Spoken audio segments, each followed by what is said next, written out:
Alright,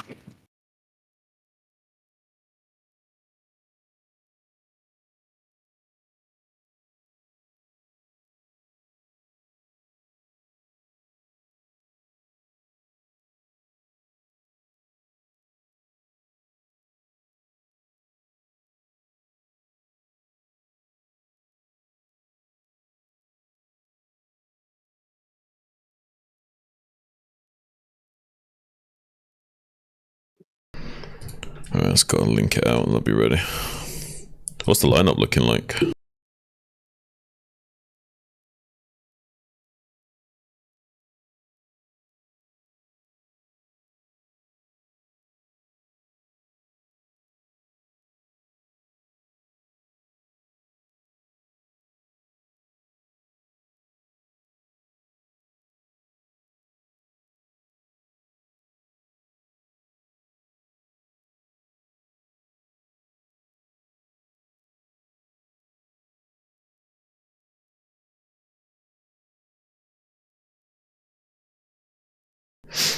What's up, guys? Settle down, settle in while we get set up.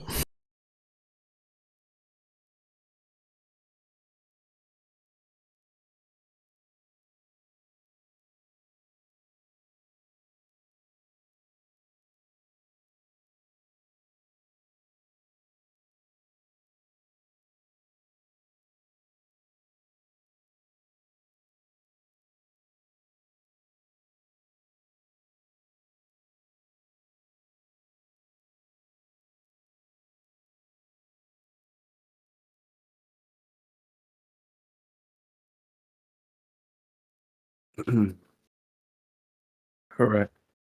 Yeah, you're right, buddy. Everyone just calm down, okay? That's what Cameron Morris is saying. Everyone just settle down, settle in. Relax yourselves. Oh, thank you. Just pull out Kamala Harris. Yeah, thank you. Thank you.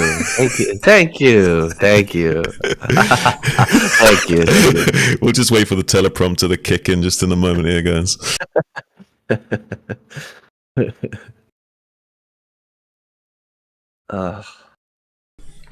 Some true hilarious stuff going on in the world recently, man. Oh yeah, wild. I can only imagine what we're going to be seeing in the future. Well, life's going to get pretty interesting here for a little bit. At least my YouTube feed will. I mean, all we need to do is get Alex Jones as press secretary, and then it's going to be pure content machine. I heard someone else talking about that too. Oh my god, yeah. You have no idea how funny that would be. It would just be... People would just be like tuning in to watch that shit just because of how funny it would be. That, you know what I mean? It'd be crazy. Yeah, the ratings on that would be insane. He'd just be trolling the press every day. Yeah. My gosh. I mean, it would be almost... I think that Trump wouldn't do it just because it would steal too much of his thunder. Yeah, in a way, it'd almost be like too good. But like Cameron said, saying wasn't sick. That's fake news. This cast is pre-recorded. Ooh, he's on to us. Uh-oh. The deep state is real, Morris. You're on to us. Yeah. You wouldn't be, 24/7 in the news. It would be 50% coverage of Alex Jones, so we can't have that. Oh, can you imagine? Oh, it'd be so funny. It would be hilarious. Oh man, historic times. It's like just more and more. I'm looking like it's looking like we live in the simulation with the kind of craziness that goes on. Yeah. It's funny how blindsided so many people were. Oh my gosh. It blew me away. Yeah, I wasn't too surprised, but it seems like a lot of people were very surprised. Everyone who talked to me knows that I was like, no, he's going to win 100%. Since he survived the assassination attempt, I was like... Yeah. They just made him a martyr, basically. They did the worst thing possible. They made him a martyr and he's still alive. It's like the worst possible scenario. Yeah, what can you do? No. You're And it makes it look like he's God's chosen, right? It makes it look like even God doesn't want him to not do it, right? It looks like he's literally like God's chosen warrior. It's like hard to deny that he should be president, and with all those things lining up, he's a shoo-in. Yeah. Yep. I also don't feel like the voter base appreciate being talked down to. Like I feel it felt like a lot of the left's points were like, oh, because you associate with this, you should vote this way. Like, oh, because you're a woman or because you're black, you should vote for her. It's like, no, you vote for people based on their values and what they're actually going to do to the country, not who they are in terms of their identity, right? Yeah, it's too much about identity for sure. Yeah. They made it so much about identity. Yeah, I don't think they were having... They shot themselves in the foot. Yeah. There wasn't any effort made to, like, do anything beyond identity politics, unfortunately. And I think that's why a lot of people are, like, so deranged about it now, because it's, like, hard for their reality to line up with actual reality now that this has happened, right? It's hard to make it make sense in their mind. Yeah. Yeah, they got blindsided. It was pretty funny. Yeah.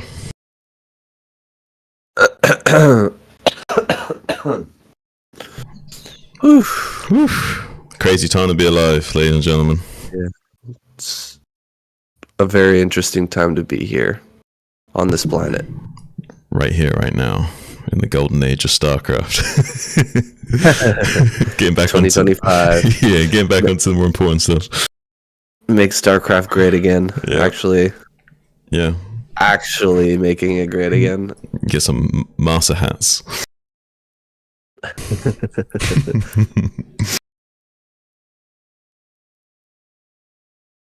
Jump on that bandwagon as well.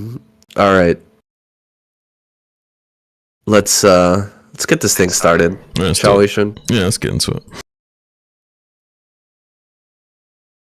All right.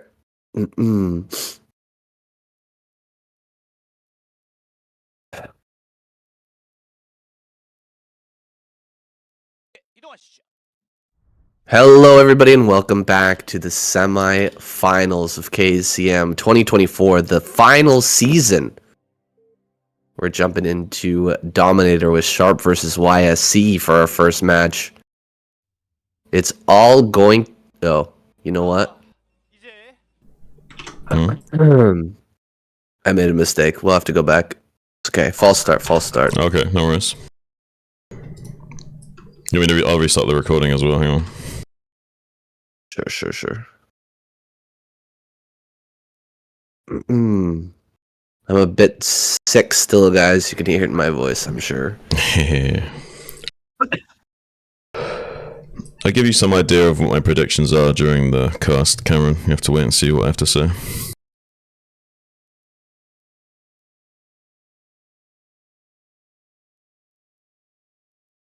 Alright, so you can start the recording. Here we go. 이 선수의 강점이 토스전이거든요. 아, 이거는 조기석 선수가 너무 좀 전 무섭게 좀 느껴지긴 합니다. 그렇죠. 네. 조기석 이영훈 선수 진짜 벌처로 이름값을 알린 최근에. 그렇죠. 자, 좋습니다. 확인해 보도록 하죠. 오늘의 첫 번째 경기부터 시작해 보도록 하겠습니다. 유수철 대 조기석 도미네이터와 함께 이동하시죠. And here we are with the semi-finals. The final season of KCM is rounding itself out here. We've got YSC versus Sharp on Dominator for game number 1.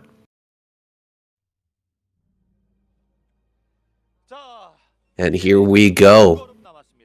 Guys, big apologies for the lateness of this cast. As you can probably hear in my voice. I've been recovering from a pretty severe cold for quite some time. It's taken way longer than I expected. I've already been sick for 7 days now, so hoping that I can make my way through this cast, but gonna be helping me out a lot. I've got Shun with me, of course. He's gonna be backing me up today. How you doing, Shun? I'm doing alright, Sayan. I'm certainly doing a lot better than you are right now. I'm sorry, buddy. I hope you feel better soon. I know it's really rough in dealing with that kind of thing. I mean, I had like a chest infection that lasted almost like 3 weeks recently, so I can kind of like, empathize with you about that. It's not pleasant. Although sometimes when you're ill, you do sound a little sexier, you know what I'm saying? A little deeper voice. Yeah. I still can't match your deep voice, though, Shun. You're getting there though. You're working on it. You're working on it a little bit further. 네, 그만큼 서로가 서로의 스타일을 또 잘 알아서요. 근데 이게 Well, 서로가 서로의 now that we've got the lineup on screen, Shun, how are you feeling about these two teams? Oh, I don't know, man. I mean, look, seeing Speed and Sharp in this lineup is like, oh, now we're talking. Now this is money right now. And Light doesn't need any introduction as well. He's got a lot of experience under his belt. He's actually a very scary player to play against, even if he's not necessarily like as sharp as some of these other guys in terms of his current win rates. They still hold him in high regard. So he still has a sense of aura about him. So he will be a good contender as well. But yeah, Sharp coming right out of the gate against YSC. I'm having to feel a little bit of a favorite going towards Sharp here with these two guys. I think Sharp could go on a pretty serious tear. Yeah. Just, if we were talking about a year ago, I could see a world where Snow, all kills or best all kills the squad. But yeah, Speed and Sharp have come up so much recently. It's hard to imagine either player being able to all kill the Terran team, and I don't know if YSC and Motive can take home any victories here either. Right. And Royal obviously has got a championship under his belt, so I mean he himself as well will be a strong addition to the team. So overall I really like the Terran squad, I have to say. Looking at the Protosses, you've got this gorilla waiting in the jungle best. He's going to be the most formidable guy to deal with, I reckon, out of this lineup for the Terran squad. Even though Snow's an absolute PvT specialist, I actually feel like Best brings more consistent value in this matchup.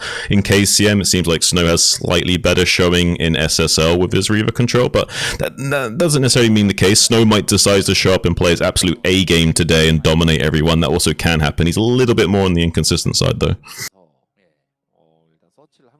Definitely agree with you there. YSC sending a Zealot across the map. He's going to put on some pressure, but Sharp is great at dealing with these early Zealot attacks, and YSC's not even sending it in. He's gonna just leave it out in the front and wait for this Dragoon, try to combo the two together with full HP on that Zealot. Maybe he can get something done, but Sharp's gonna have 3 Marines and a Vulture, maybe even a 4th Marine coming out, so he should be okay to get his DC down just behind the curve of where YSC is throwing down his Nexus. There is a probe hanging around with this force though, and with the additional damage from the particle beam of that probe, you can kill these Marines just a little bit quicker. The Vulture makes this much more difficult to accomplish, though with good target firing, Sharp can still be just absolutely fine here. It looks like YSC does want to press the issue, but an SCV or 2 does come to join the party. They know they need to kind of tip the scales of power back in their favor here. Have done that just nicely. A beautiful blocking of the SCV as well. Look at it, the Vulture goes down so quickly. Sharp is absolutely on fire already and has already picked up a nice little advantage here, head in supply, and with this probe waiting around, this kind of doesn't matter that he's brought these SCVs to bear to help fight this. Does try and target down the probe, gets that. One Dragoon dangerously on HP, needs to make sure he doesn't lose this. The other shields of the Dragoons being shaved off now, both of them down into their whole HP almost, so needs to be very careful repairing up that Vulture with those 2 SCVs as well. Really tactical hold here from Sharp, dangerously close to losing this at any moment with a mistake. My god. Sharp pulling back that Vulture at the last possible second, and a couple of missed shots there means that YSC doesn't even get the kill. He's done nothing with this early Zealot, and he's lost way more than Sharp.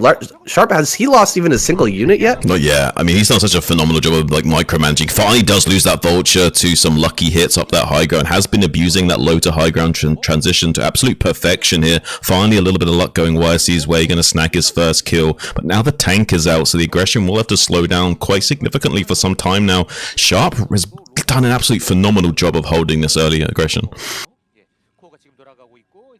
YSC seems to understand that there is a threat coming his way. He's lost a lot of health on these Dragoons and knows that he needs at least triple gateway to survive this next attack that will likely be coming out here from Sharp with 2 to 3 tanks and a whole bunch of Marines, followed up by Vultures.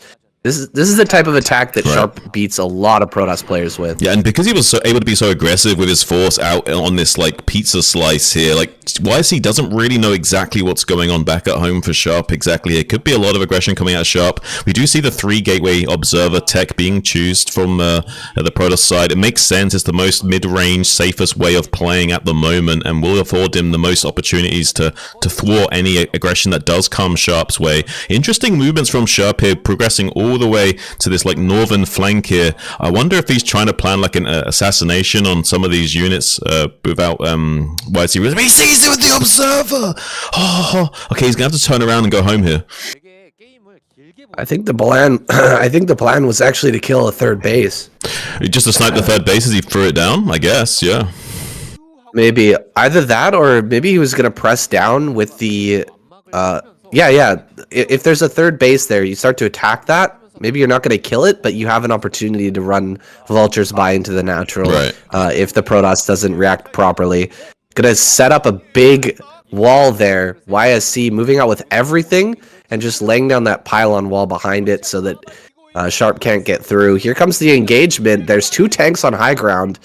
Probably not going to be a good idea to try and push up this ramp. Yeah, 2 of those Dragoons are already on low HP from earlier though, so it makes this fight a little bit easier. 3 tanks to 7 Dragoons is still not a great situation for the Terran player without positional advantage. That's why he's desperately trying to get back into space. 1 tank caught out of position, gets sniped off easily. 2nd tank might bite us out. Big mine detonation as well. Dragoon already down, but it doesn't really matter. There's enough left over here. He might be able to get this last remaining tank. He's desperately trying to pull off his SCVs off the line, keeping the Dragoons at bay and warding them away while the SCVs can go to repair. Does manage to get a bit of clean up on R5 now. Stabilization finally in full swing for Sharp as he kind of like, licks his wounds.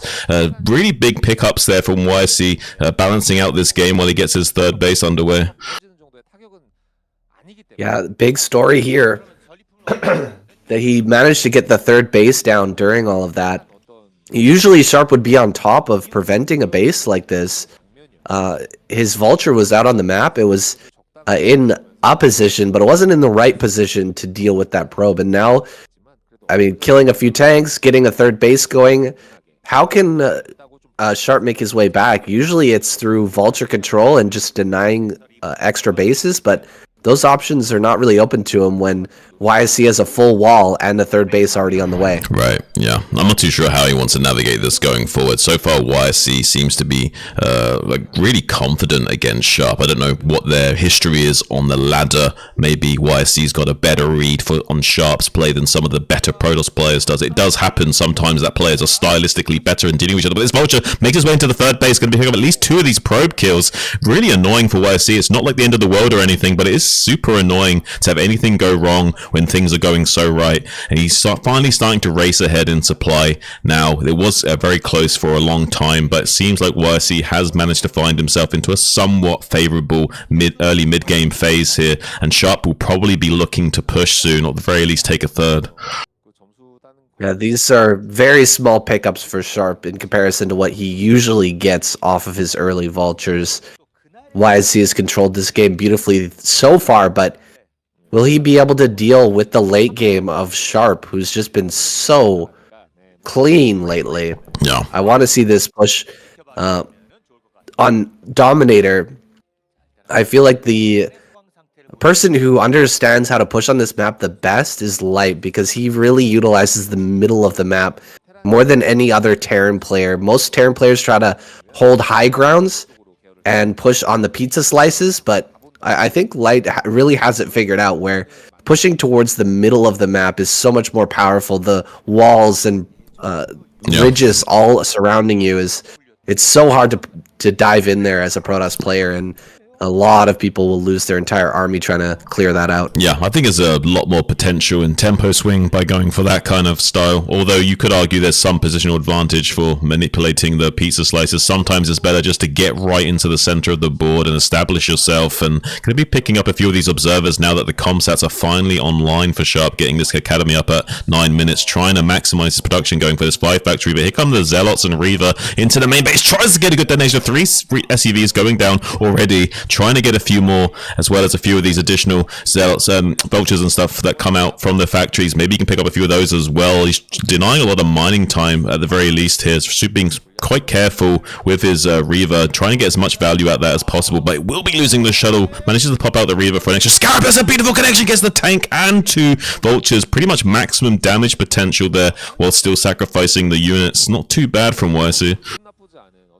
Yeah, he really threaded the needle, making his way into the main base.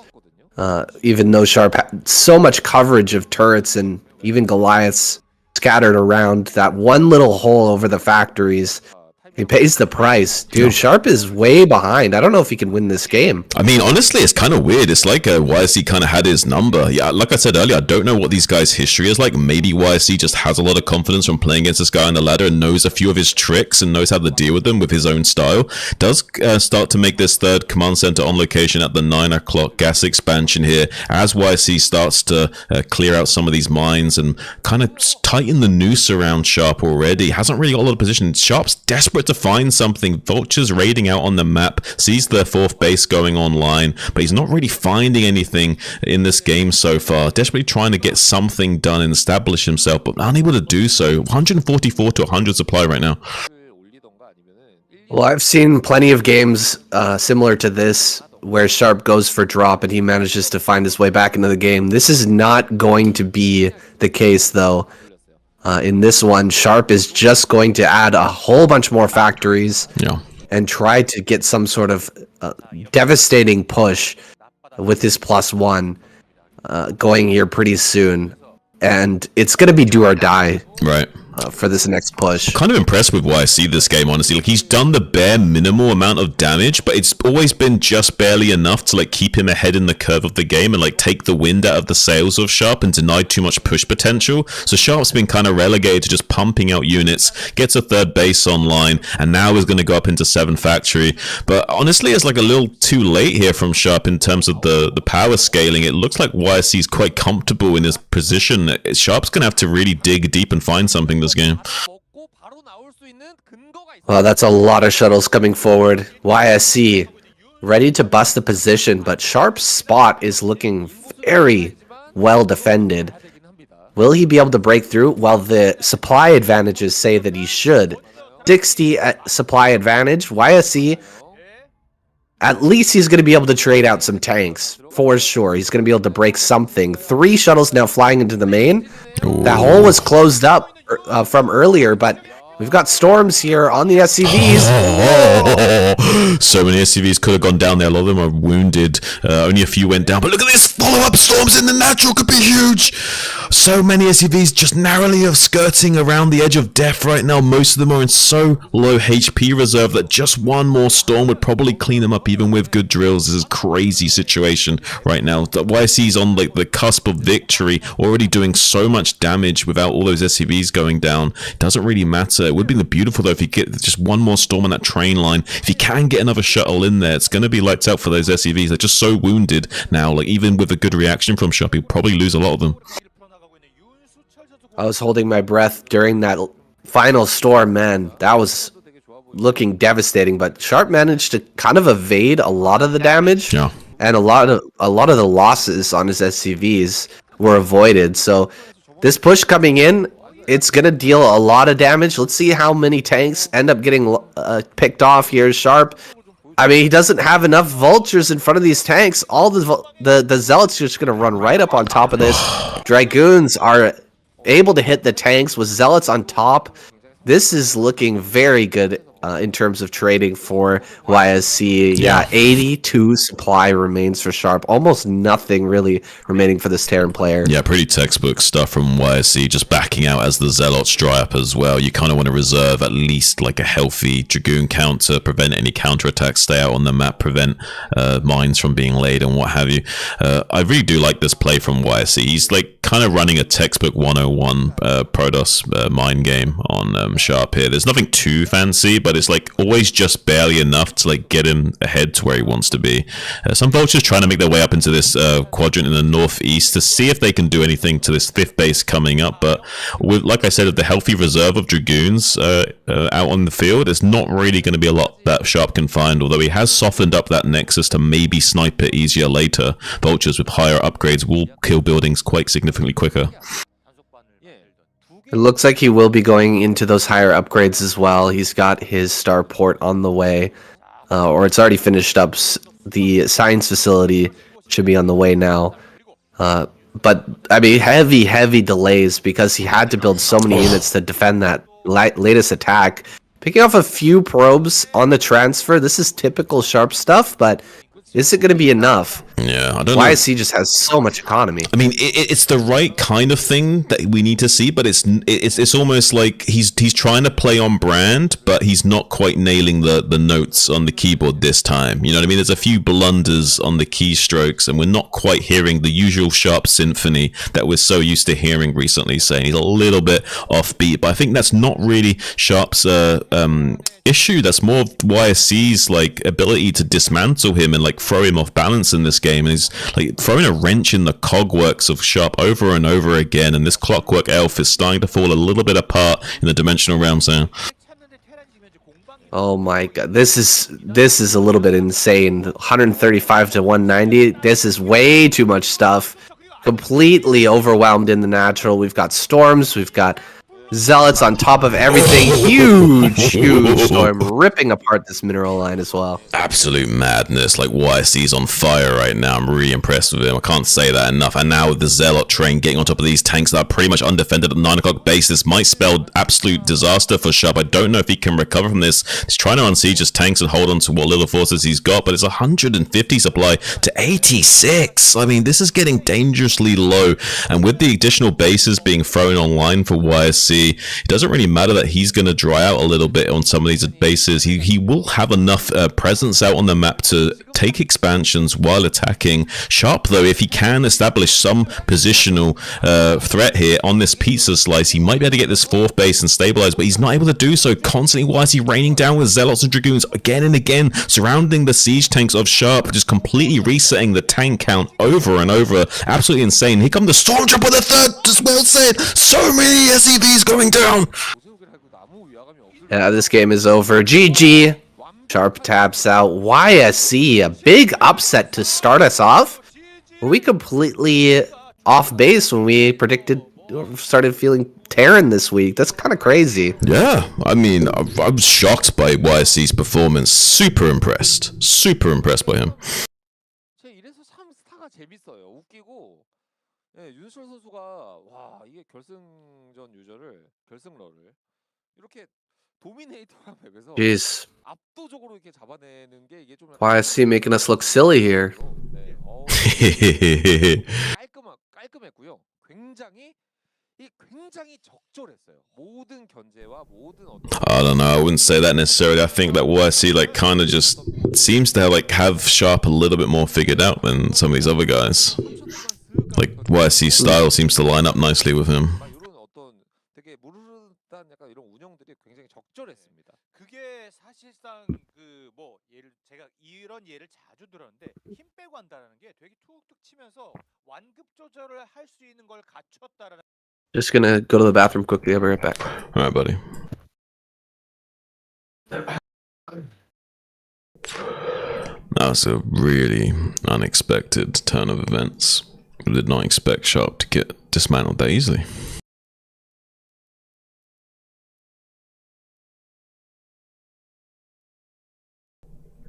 This is going to be tough for the Terran squad now. I mean, let's be honest, like, Sharp, one of your better modern Terrans, is already out, and YSC was the guy that dispatched him. You've still got Best Snow waiting in the wings there. I mean, Motive isn't necessarily that scary, but Motive can do some good carrier builds. You know, he's not terrible at the mid-game. He could also put on a good showing here. This could be very scary for the Terran squad.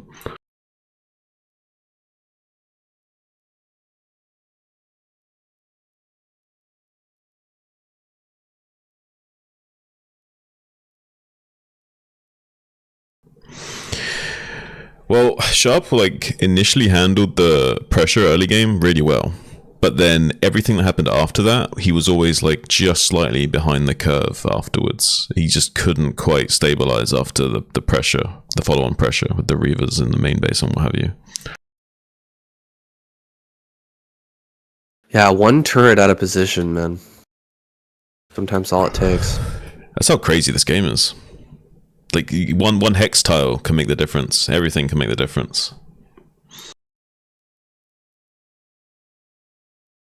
All right. Royals next. Let's go. Let's get it.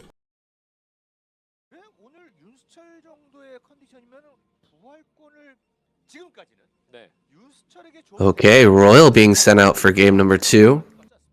Pretty big upset in game number 1, man. The ASL finalist, the SSL finalist, Sharp, taken out first? Really? Yeah. Absolutely insane. And by YSC, no less. I was literally just saying to the chat in between games about that, saying it's really wild stuff. Like I did not expect such a strong showing from YSC. I don't know if that's just because of his playstyle lining up with the guy. Just he's got some confidence from recent ladder experiences with Sharp. I don't know exactly what the reasoning is for that, but it seems like YSC's got his number a little bit. Now we're going to be going into Monty Hall, which is a very exciting, spicy map to already be going into on just game number 2.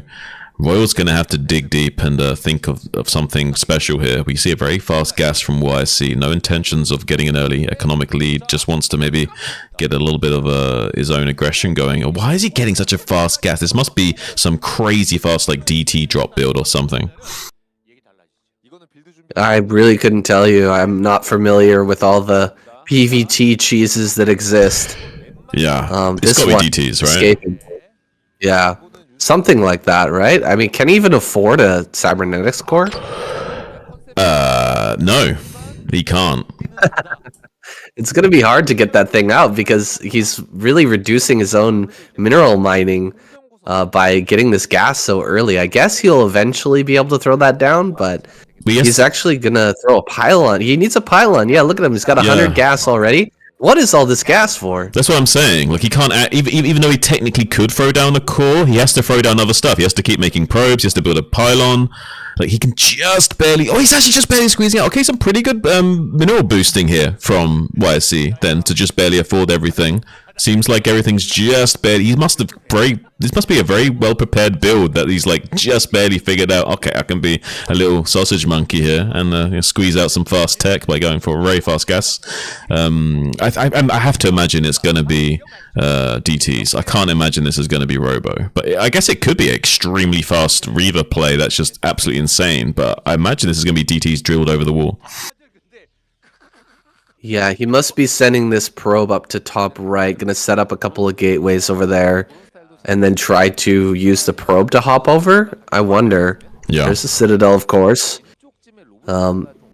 This gateway in the main might not even produce anything this game, if he manages to win with the DT. But we'll have to see. YSC. Is he gonna hop another probe over, go and check the middle? Because this is a CC first. Yeah. Which is, I mean, the most vulnerable thing probably to what YSC is doing. So build order wise, he's got a bit of an advantage here, but it's still going to come down to robotics. So he will be going for that drop. Yeah, that was my initial hunch reaction when I first saw this. I was thinking, oh, DT drop, but I guess it makes sense. He doesn't have to rely on any luck. A lot of gas. It's a lot of gas, but he doesn't have to rely on too much luck now with going for this play. Maybe he's got something mapped out. Royal inversely is expecting some kind of fast Nexus play, and now that he sees that, okay, hang on a minute, this is smelling a little bit weird. You've got a Dragoon already blocking, and what's going on here? Okay, so now he's going to be thinking this is some one base play, maybe a fast Reaver, maybe DT drop, maybe some kind of proxy gates. Who knows what's going on here? He's going to be a little bit suspicious. I don't see any detection, Shun. We need an eBay. Yeah. Even a couple of scanners is not going to save you from a DT drop. No. So you have to get that eBay started and have those turrets ready with vultures and hopefully some mines out as well. But I just don't see him getting everything at the same time. Starport's going to come down. Okay. 2 starport? Are you serious? Okay, this is gonna be weird. Oh man, like this is crazy. He can't win now, surely. Like No. this is just like he needs this engineering bay. There's just no way he can ever hope to win. And even his academy, no. You can just keep you can run the DTs out of the scanner or pick them up in the shuttle if the shuttle's not yet dead. This is going to be a little bit of a nightmare situation from Royal. I'm sure there's a way of making it work, and if anyone can do it, maybe this old prior champion can somehow manage to navigate and thread the needle, but this is a crazy balancing act he's gonna have to walk, Sam. Yeah, I don't see how this goes Royal's favor, but maybe YSC can mess this up somehow, fly right into the Wraiths as they're popping out or something. He's even making an add-on. Yeah. I mean, this is crazy what Royal is doing. Absolutely insane that he saw the early goon, knew that he was going one base, and then responded with 2-port Wraith after Nexus first. Yeah. No scanners have been built. He sees the... Oh god, as soon as he sees the blurs, he knows this game is just over. He can target down the scanners if he wants. He can just go after the SCVs. Right. He's going to keep these alive forever. There's 2 more DTs coming across the map.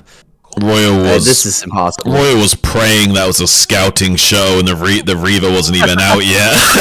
But unfortunately, it's going to be DTs with an additional pair running in from the middle lane as the mineral got mined out as well. Wraith will be able to shut down that shuttle pretty quickly, but it doesn't matter. You're just now building your engineering bay, and there's absolute death raining down on you with these Cyblades cutting through these SCVs. 2-hit kills, absolute nightmare. First scan does go down. Not even going to be able to kill that DT. Like I say, just can run out of there. The scans also have a random duration. It's between 9 and 11 seconds. So sometimes you get a bit lucky and the scan kind of has a bit of a delay. Kind of remains for an extra second or 2. Helps you kill the DT if it comes back in too soon. But usually you just wait the additional seconds. It's so funny to see all these Wraiths flying overhead. Trying to do something with the Wraiths, dude. You can't even kill a DT with a Wraith. How many shots does it take? There's a bit of trivia for you. How many shots from a Wraith does it take to kill a DT? Well, it's 80 HP and it's 80 HP and 40 shields. I would have to calculate the shield regeneration and what have you, but I couldn't give you the number off the top of my head. GG finally coming out from Royal. Unfortunate. What a way to go out. He was really praying. He was praying to the Starcraft gods that was a scouting shuttle and there was no DTs in there. Unfortunately, there was. Even if there was a Reaver, I think it would have been pretty difficult to deal with. But yeah, double DT was his kryptonite in that game. There's no way for him to deal with it. But usually the Reaver's not popped out that early, so it's like a scouting shuttle to just fly in to see what's what, and then it goes back and scoops up the Reaver later on to then go on to harass. It's like a more mid-range Reaver. But yeah, I guess it was possible he also could have gone for a super fast Reaver in that situation. But even just one tank wouldn't have been enough to thwart off that Reaver without any turret support or what have you. So yeah, Royal was not prepared for that at all. He was expecting a fast Nexus build and just wasn't that. YSC getting a pretty simple, straightforward build order win game number 2, taking out 2 of these incredible, strong Terran players. Huge shocks so far. Let's see if he can keep it going.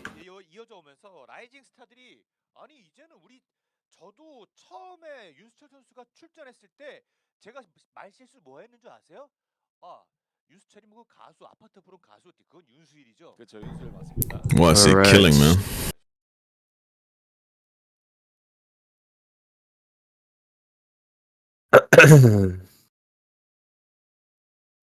It's wild. That is wild. This is a Protoss map as well.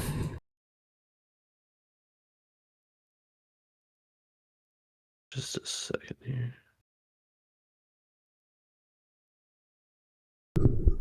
Mate, if YSC all kills, it's gonna be nuts.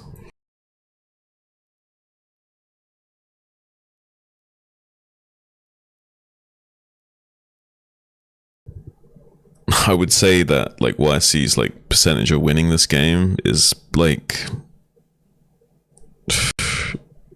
somewhere in the region of 68 to 70%.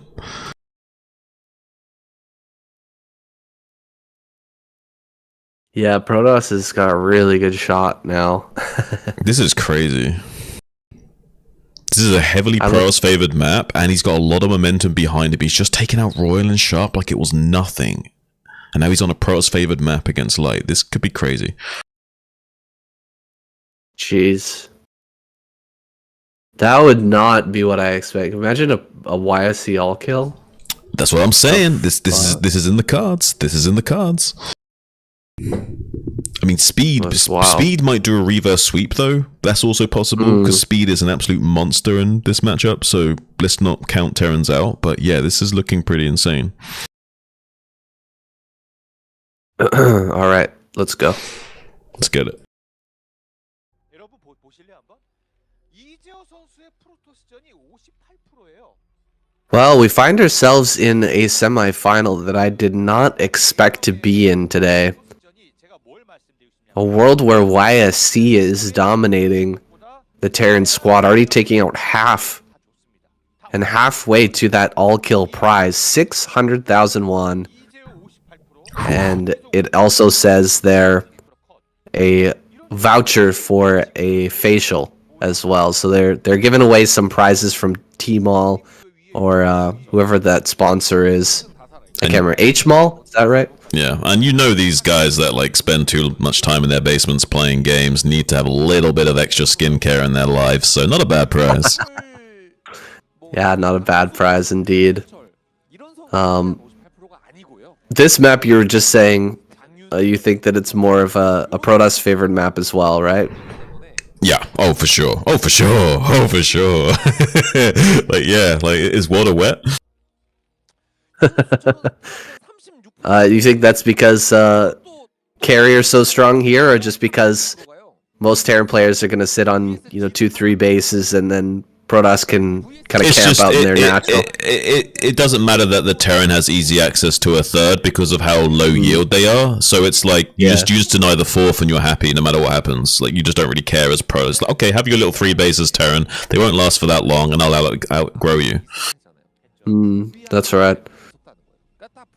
Quite the wide open center, but the edges of the map are mostly unwalkable terrain, impassable terrain. There's so much impassable terrain between YSC's base and Light's base. Carrier could be really, really strong here. We'll see if it ever gets to that.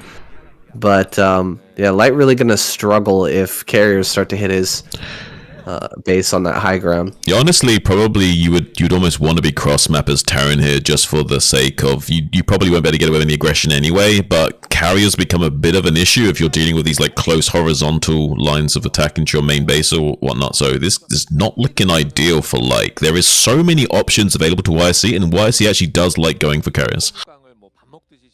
The YSC is going to trickle zealots across the map. There's no bunker up at the front just yet. He's going to have to deal with just a couple of Marines at the beginning. He's got a reasonable little wall going, but YSC just going to walk right on by that.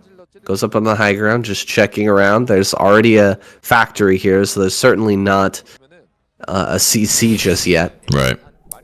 But the second zealot he's waiting for it so that he can hit both sides of this wall at the same time. This is going to get a little bit wild. But Light should finish the factory before the second zealot arrives. Yeah, I love the commitment from Light to have these two SCVs just prepared to be strong linebackers and, hold the line against these zealots. You do need as much body blocking as possible because this little gap in the factory and depot only provides you a little bit of a micro ability. Doesn't really make you safe if there's more than one zealot. They can just pincer maneuver and completely shut you down. So Light's really respecting YSC. So far so good. Has managed to kind of thread the needle in terms of exactly how much economy he has to sacrifice to make sure he doesn't just straight up die here. Vulture as well should be able to catch this probe on the retreat, but get a little bit of shield damage down onto these zealots, but not accomplish too much more than that. Two factory. Light hiding a factory in the bottom left corner of his base. He's just going to go all in. And I think he needs YSC.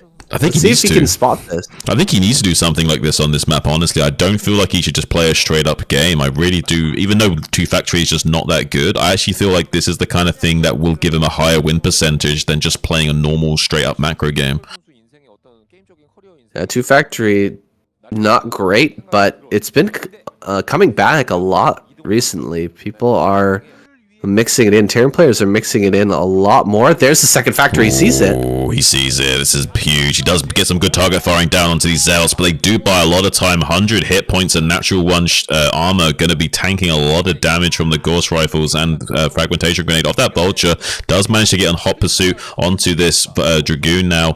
With the faster Vulture, can take a lot of pot shots at this Dragoon and try and force a turnaround, buying some time for the tank to catch up. Does manage to get out with the Vulture as well without losing it. Getting some repairs on that, trying to shave off as much shield hit points from the Dragoons as possible to keep the power scaling of these tanks as Terran advantageous as possible, so we can keep the pressure on and keep the gas pedal all the way down with this 2-factory push. This is almost worst case scenario, I feel, for Light. He's going to be pushing across the map. There is a gateway in the front, so I mean that's a decent target. At least he's going to be able to maybe dive on that and kill that and kind of slow down YSC's production, but he lost most of his Marines. Most of the buffering for these tanks is gone, and we've figured out about the 2-fact in time that the 3 gateways are going to be ready here in a moment, and then he can start pumping out huge amounts of Dragoons. Oh, this one Dragoon almost heading out on the map and losing its life. That is a bit painful. Yeah. Can he get some good kills here from behind the wall? He's doing a good job of using the wall to screen, but now it's going to start to work against him because he can't really dive on these tanks. Yeah, really great positioning here from Light as well. Understanding how to keep his army in tight formation and abuse this positional advantage as much as possible. Now that the gateway is still alive, he can use this as a little semi-wall. Goes in, does a lot of damage to these Dragoons. There are only 3 on low HP. Probes are coming off the line, desperately trying to help screen this force back. Big line detonation, killing 3 of those Dragoons. I think that might be it, saying, I don't think YSC's going to hold this. I was feeling this push, and it looks like it is going to be paying off. He's managed to keep the gas pedal all the way down to the floor. Maybe even Flintstone style, just starts kicking his feet at the pavement, just getting any juice he can, extra manpower into the engine. Just absolute domination from Light. Really impressive stuff. I was almost feeling like YSC could hold that until that final mine, but you're right. This probably the right decision for the map. Yeah. Light able to take out YSC nice and early and bring the Terran back into the fold. Finally, a Terran victory, and we'll see who Protoss sends out next.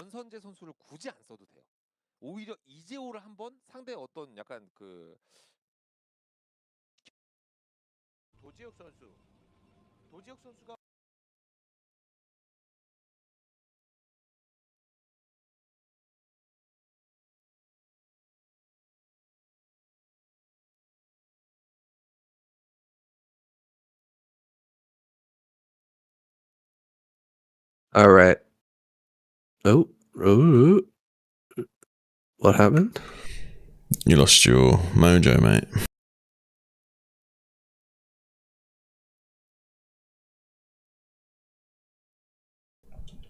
Get it back.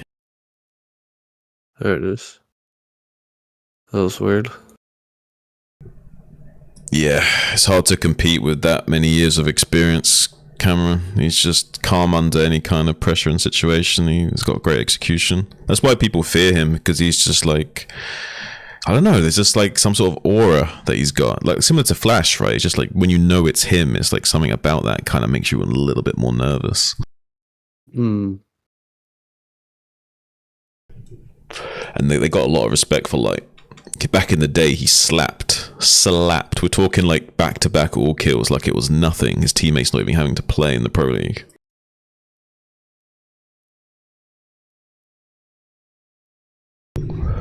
They got a lot of reverence for him. That's for sure. Well executed 2-facts. Tough to pull off these days, but yeah.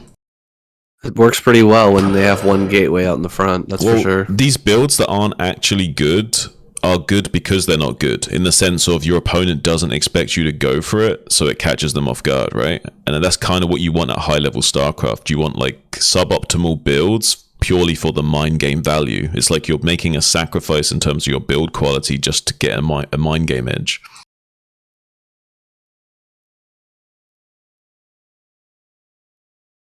Observer seemed a little bit late as well. It was a little bit of a weird situation. Well, we're going to have to see if Snow's going to be... Snow could come out two different ways here, you know what I mean? Like, Snow could, like, start wearing these guys for boots or get trampled on. Depends how he's feeling on the day. This could be a long one. I'm just going to use the washroom here quickly before we start this one. There's a lot of room for Snow to abuse light on this map, but we'll have to see.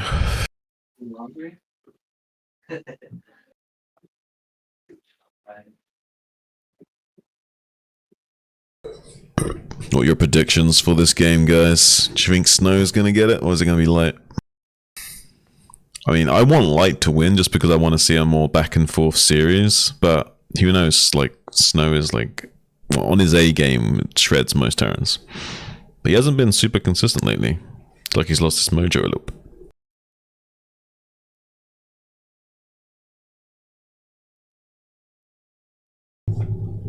Yeah, they do have so much history, Cameron. Well, I think someone of Light's experience and caliber can kind of like figure out players like Snow and like kind of hold his own against them more and not crumble as much psychologically. Whereas some of the other Terrans would just fall apart at dealing with that kind of pressure and shenanigans.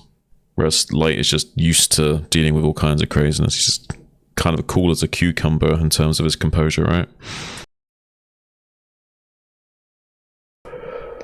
And he's like very behavioral tree focused. Like he just focuses on what he has to do based on what he sees and doesn't really get too overly emotionally attached to the game.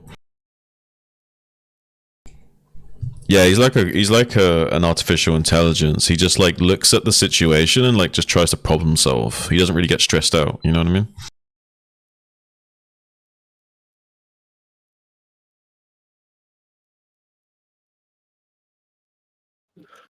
All right. Hey, what's up? I am gonna have to pee a lot because I'm drinking a lot of water. Try and keep my Yep. voice. I know the exact same situation you're talking about. All right, let's get it going.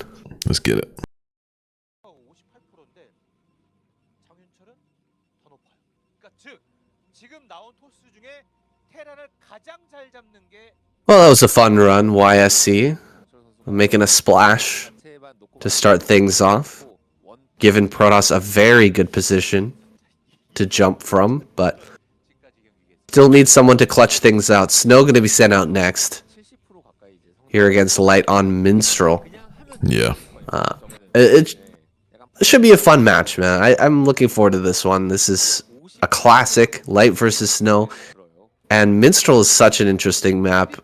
In pretty much every matchup, it's got something to offer. It's one of those maps where it's probably very frustrating to play, but also very rewarding. There's so many ways you can abuse this map and be abused. It's kind of like a sadomasochist wet dream. There's like five main lanes of attack that you can go down, but there's lots of ways you can kind of like have some shenanigans going on, like expansions kind of exposed to those other lanes, and very difficult to keep all your checks and balances well within the range of acceptable. Unfortunately, you can make just like one tiny mistake and suddenly there's an army barreling down one of these lanes and you lose your expansion or whatnot and you're just suddenly dead. And you do see all kinds of craziness on maps like this, so it is frustrating to play on in terms of how difficult it is to navigate, but makes for some very good gameplay. We see Light checking behind the mineral patch here just in case there was a little proxy gateway action. Is a 1v1 map, so because he didn't go for this gas steal, he was a little bit suspicious. Like, okay, where did those minerals go if they're not going into a gas steal? Are you taking a fast nexus? Are you going to be going for proxy gates? What's the deal here? Interesting decision from Snow not to open gas steal. It's so powerful. So powerful that Terran players have had to take it into consideration on any 2-player map that I'm probably going to be gas stolen, and so how am I going to play from that position? Yeah. Could be a mind game to just not gas steal in the end as Snow, right? But can you imagine if you like prepared for like getting gas stolen for like hours and hours and hours, and you finally get to the tournament match and like they don't gas steal you, and it's like, oh damn! I mean, even though it's good that I'm not gas stolen, it's like I prepared to be gas stolen because it's so likely, right? Yeah, it does kind of throw you off. You'll be, but look at this beautiful micro from Snow, almost catching up to this SCV with manual control along this hex grid. You will probably catch up unless the other guy's doing the same. Very difficult to navigate and get away for sure. Looks like the probe will eventually catch up on this intercept path as he goes to this corner there. Yeah, unfortunately, we'll be getting snagged, and that's not too far from the home base as well. So Snow will be getting that probe right back into production line, throwing down some pylons, and yeah, Zealot going to be coming into natural expansion, checking to make sure there's a CC there or not. Sees that there's not quite yet, so no greedy bunker expand from Light or anything like that, but we'll be wanting to go in there and check again soon, because there could be a 2-factory again, obviously. Yeah, don't want to get too fact out of this game, that's for sure, and Light's not going to go for that.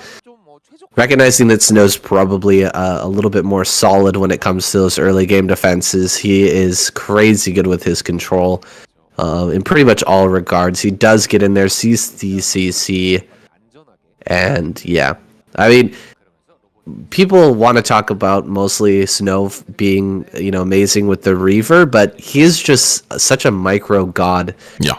The Reaver is just the way that he expresses himself the best. Right. His skill, because it has such a high potential for damage, but he is so good with all of these units. And Light's gonna go for some sort of vulture drop, it looks like, with the starport going down in the main. I'm not surprised, saying this guy is known for vulture drop, like so much so. I think I've said this a few times on this cast, like way back when, but back in the day, Light on Light's team, all of the Protoss player around like the 6-minute mark would just have Dragoons standing in their base and all their PVTs, and no one could kind of figure out why. And then they realized because it's Light, because Light's on their team, and whenever Light plays, he goes a vulture drop. So if you don't have Dragoons in your base at that time, you just die. So all of his teammates never died to vulture drop, and it took a little bit of time for the other pro gaming houses to realize that vulture drop's actually a thing, and Light goes for this a lot. We'll see what kind of damage he can get done in this game. So far, Snow playing a nice defensive style, getting his observer out. Does he have an observatory? He must have one. It's not like he's going to skip observer here and just go straight into Reaver, right? No, that's in the natural expansion, right? Is that in part of the wall, the observatory? I might have missed that. Yeah, there it is. So we're going to have an observer out here in a moment. How many Dragoons will we have, though? And the positioning on those is going to be super important. This is so many vultures. That dropship is about to pop. Snow, is he going to be ready for this? Because this could absolutely change this game.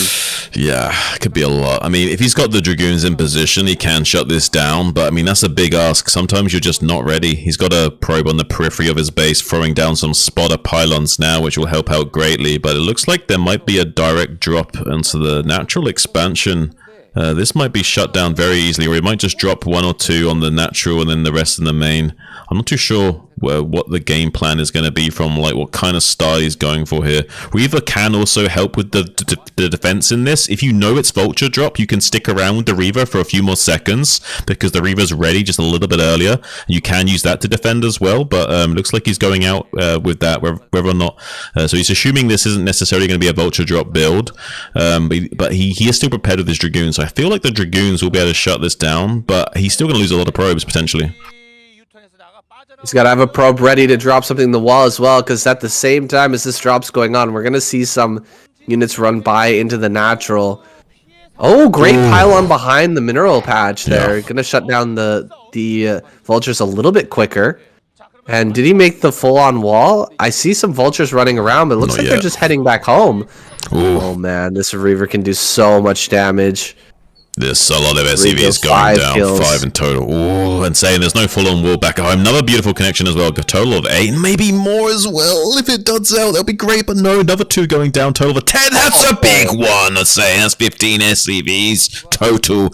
absolute devastation. Might be some additional picked up in the natural expansion as well. Might be able to dud this Scarab out. Luckily, though, tanks. Oh, the tank was targeted. Goes down. Unfortunately, Wraith going to be killing that shuttle quickly as possible with the Gemini missiles. Quickly target fires the Reaver as it pops out, though, with the burst lasers. Finally kills that. So many SCVs have died. I can't even believe it. Unreal. What was that? 20 SCVs? 22, I think. 21, 22.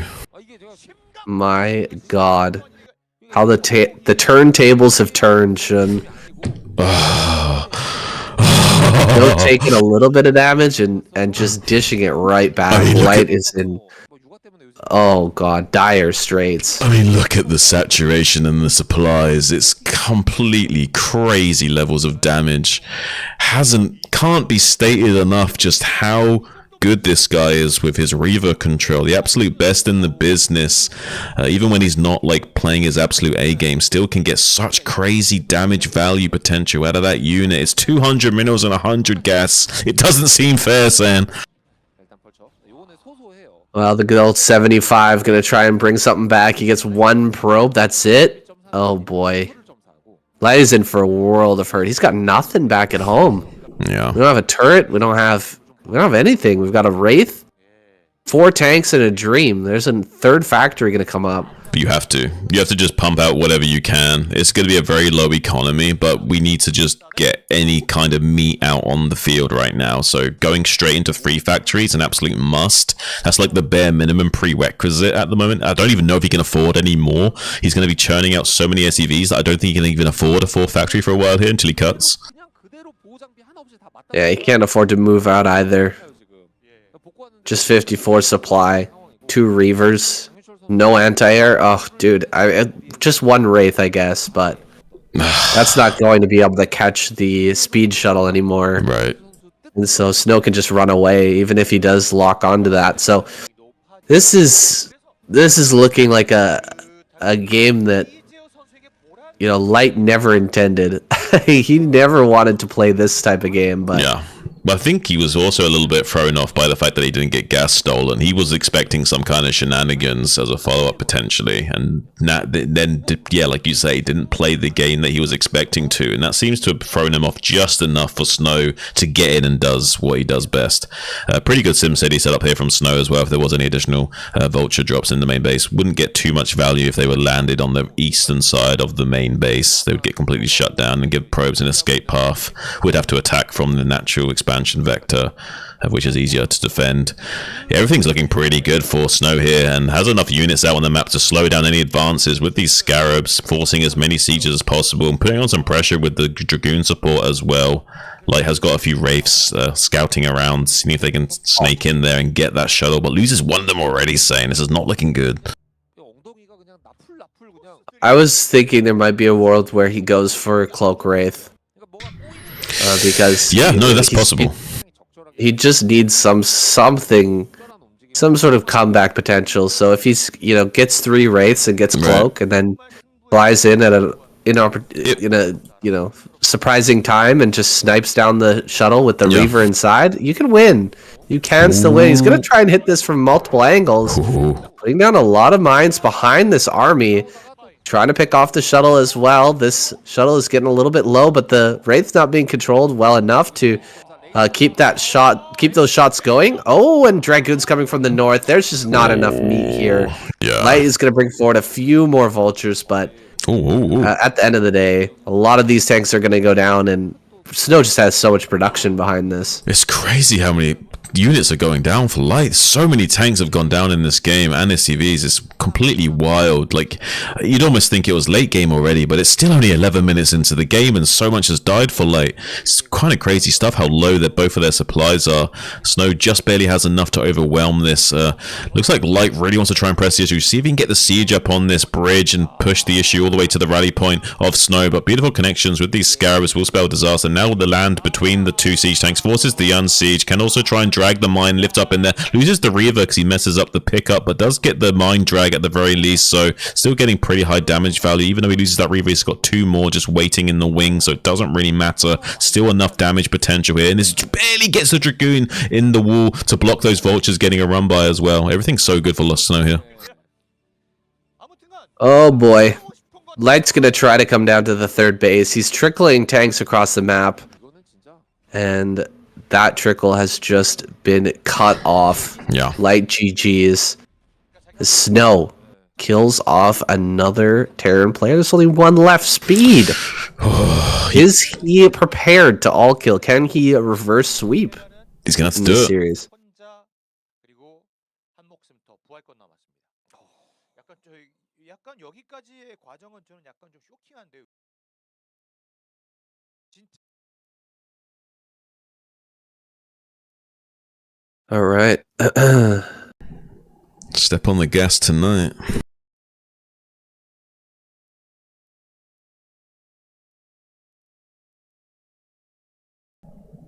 Some wild games tonight, man. And unexpected that ones. That was crazy. Now this That's might be a money game. This might be a money game. We got cross spawn speed versus snow. We could have fucking fireworks here, saying. Hmm. All right. Pace yourself for this one, boy. Yeah. Let's go. 아직 같은데 그런 거와 관계없이 어쨌든간 승부의 세계 냉정하니까. 저희는 가야죠. 네, 근데 와 오늘 윤수철 선수가 너무 잘했어요. Ooh, cross spawn speed versus snow could be an absolute banger Yeah. here on Deja Vu. 제 토스전이었거든요. What do you expect to see out of speed in this game?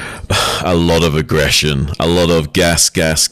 He wants to give him the speed tonight, okay? We'll have vultures running around the map doing all kinds of crazy things, but I mean, it's a little bit harder to accomplish anything too crazy in the early game because of the cross map, so we probably won't see any kind of like push timings from him for a little while, but I can't help but imagine him doing some kind of crazy aggression eventually against Snow and just showing how fast he is. No wonder why he calls himself Speed.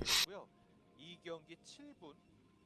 Yeah, he's one of those players who just gets the vultures in. He's so good at it. He's so good at slipping by the defenses and using misdirection to drag the Protoss attention to different locations that are not where he's ready to run his vultures in. Just get in there, get the probe kills, the vulture raiding party, and then follow up with a really strong push. He's Yeah.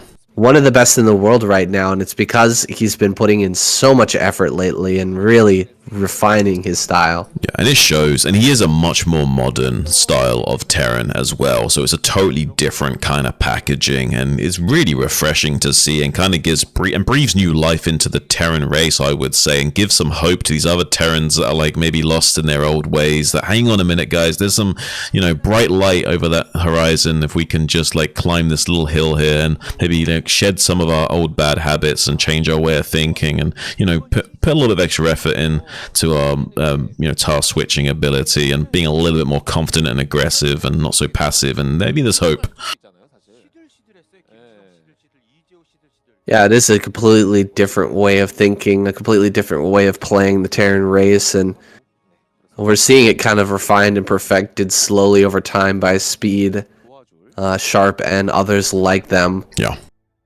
And now we're going to see, I think, all of that accumulated knowledge and efforts and study practice put into use here against Snow, who is kind of the ultimate beast to try and take down with this style. It'd be really interesting to see what happens in the future. Once upon a time, this guy Speed called himself 10-minute Flash, and I can kind of see why. He's just so like mechanical and thoughtful in his early games, and very highly aggressive. He's a little bit faster than Flash as well, I have to say. Like maybe he's not quite as fast as someone like Barracks, but I don't know. Like Flash is like not that fast of a guy. He's very efficient, but not that fast. Someone like Speed and Barracks are way faster Terrans to contend with. And I wonder if that'll be a very deciding factor in the future. If Speed can keep refining his style, this speed of his, pun unintended, might actually like really come to like bite some of these other players. They might not be able to keep up with him. If he can like figure his game out a little bit more, they might just not be able to keep up with the pace. 정말 무난. He's going to put a pace on Snow, but We've already seen what aggression can get you in that last game. Light tried the vulture drop. He tried to get in and deal that early damage, and boy, oh boy, did he pay for it dearly.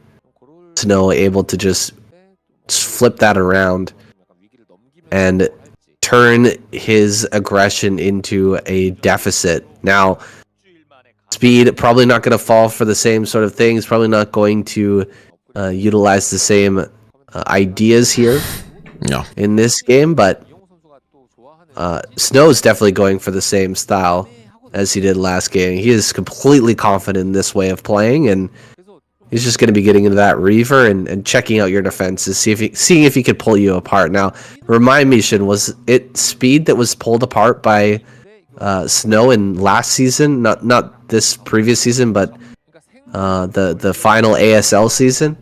Yes. Destroyed, or was that Barracks? Well, do you mean in his first ASL showing, I think he got stomped by Snow. If that's what you're talking about. His debut run, he got absolutely slapped around, and ever since then, it was like the dragon was unleashed within the side of him, and he just put in so much effort.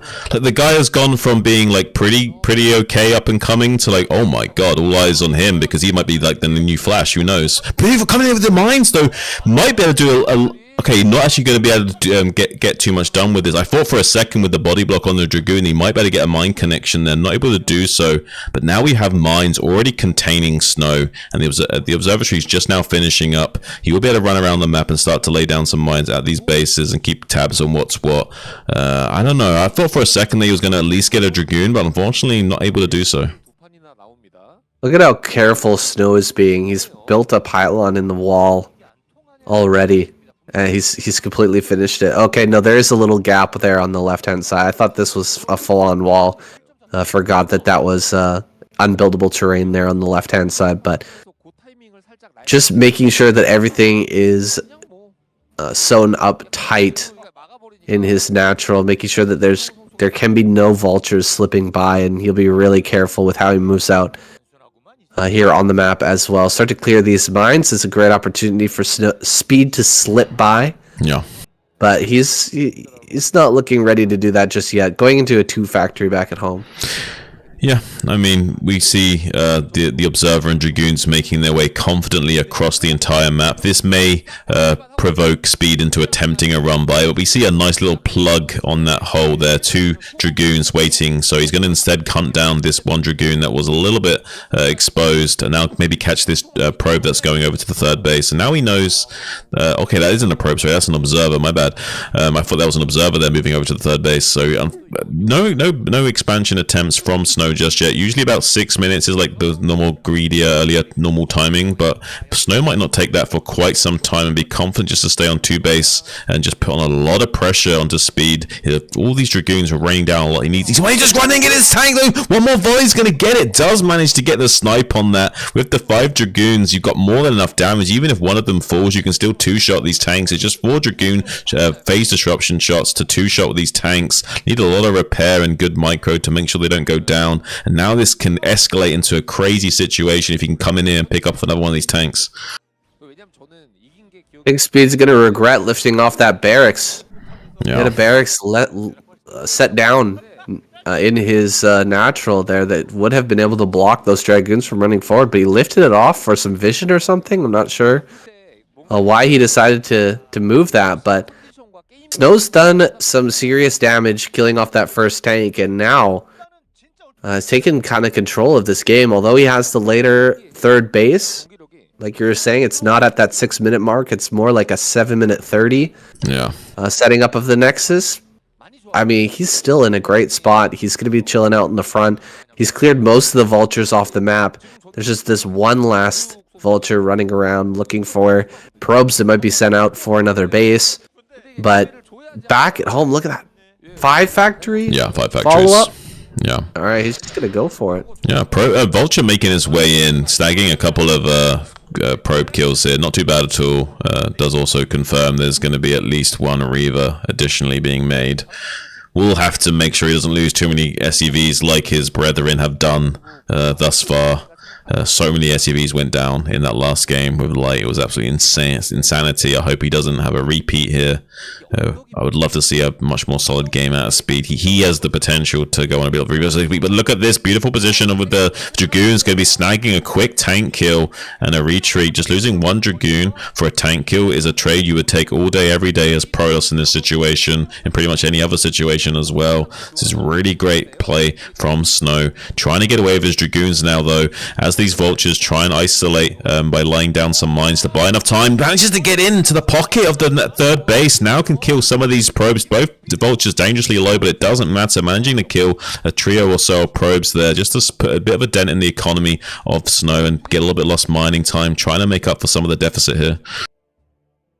Looks like Speed wants to get aggressive, but he's got his army over on the right-hand side. He doesn't know exactly where the Protoss forces are, but he's figuring out now that there's a few Dragoons over on this right-hand side. Gonna kind of isolate them for a moment, try to get in on this high ground right over top of the third base. Gonna target onto the Reavers, dealing quite a bit of damage. Gets one of the Reavers. Great shots from those Reavers, but they took a ton of damage, and even one of them going down. Is this... oh my god, the Vulture's getting into this third base as well. There's nothing over here to defend. One Reaver's gonna drop to try and clear this up, but you can just run away and come back, get some more kills. This is getting out of control for Snow. Oh, this is really wild. He's going to dive onto the army, though. The tanks are exposed. Vulture's not going to be able to provide much support besides laying down some mines in the wake of this army's retreat. Now, 2 tanks are still alive, so it's not a complete loss. And Vultures are still raining down some devastating damage in this third base. Fragmentation grenades connecting with those pros. Finally finding some more kills. Scarab's desperately trying to hold on and protect these pros, but not doing a too great of a job of doing so. Just 5 or so probes remaining here. A lot of them have gone down, kind of stabilizing the balances of power. Like this Vulture, for example, has got 6 kills already. Absolute crazy stuff from Speed to kind of keep the balance of power just barely tipped in his favor enough to kind of make do with the fact that he's kind of going for a lot less greedy of style here, and his aggression is finding some compensation at least. It looks like Speed's gonna utilize the damage that he's done so far to just try and get this third base going, try to get +2 on the way, slow things down, and play a little bit defensive after dealing all of that economic damage. He's lost a lot of tanks. He's not really in a good position to push. There's a good sized army here for Snow, but his economy is a little bit wrecked. So we need to get that third base out, transfer all the workers, and try to hold on. Try to keep that economic lead going while the army size builds up here for Speed. And he's going hard into this. We're going all the way into at least 6 factories before we take this third base here. He's playing really safe. He knows he needs to kick it into high gear, go straight into 7 factory before he even thinks about moving out onto the map to take a 4th. He is geared up to do that very nicely as well.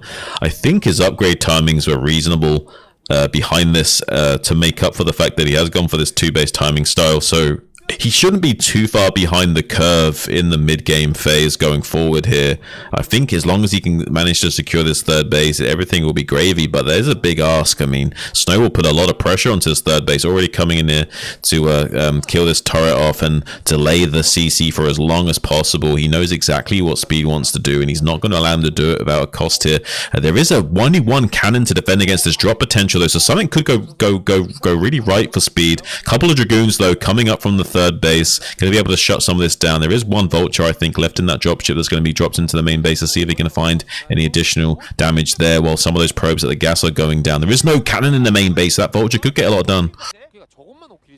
Yeah, he's picking up even more probes. Meanwhile, Snow sitting over top of the third base, making sure that he can't take that uncontested. Speed is going to move out to take that here pretty soon, right as all the drops go down and stuff. He's going to have attention enough to move forward and set up these turrets, get these tanks into position.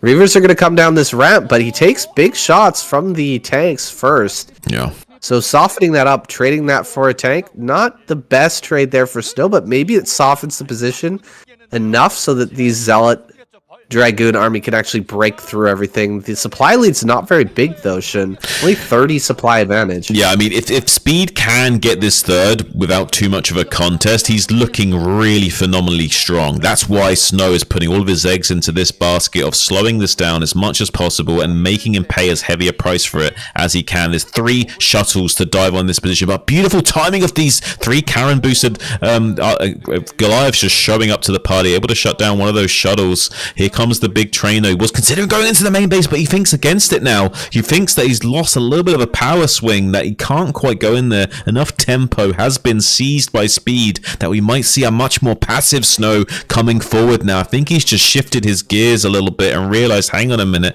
I need to stabilize myself now. I haven't got as big of an advantage as I would like to.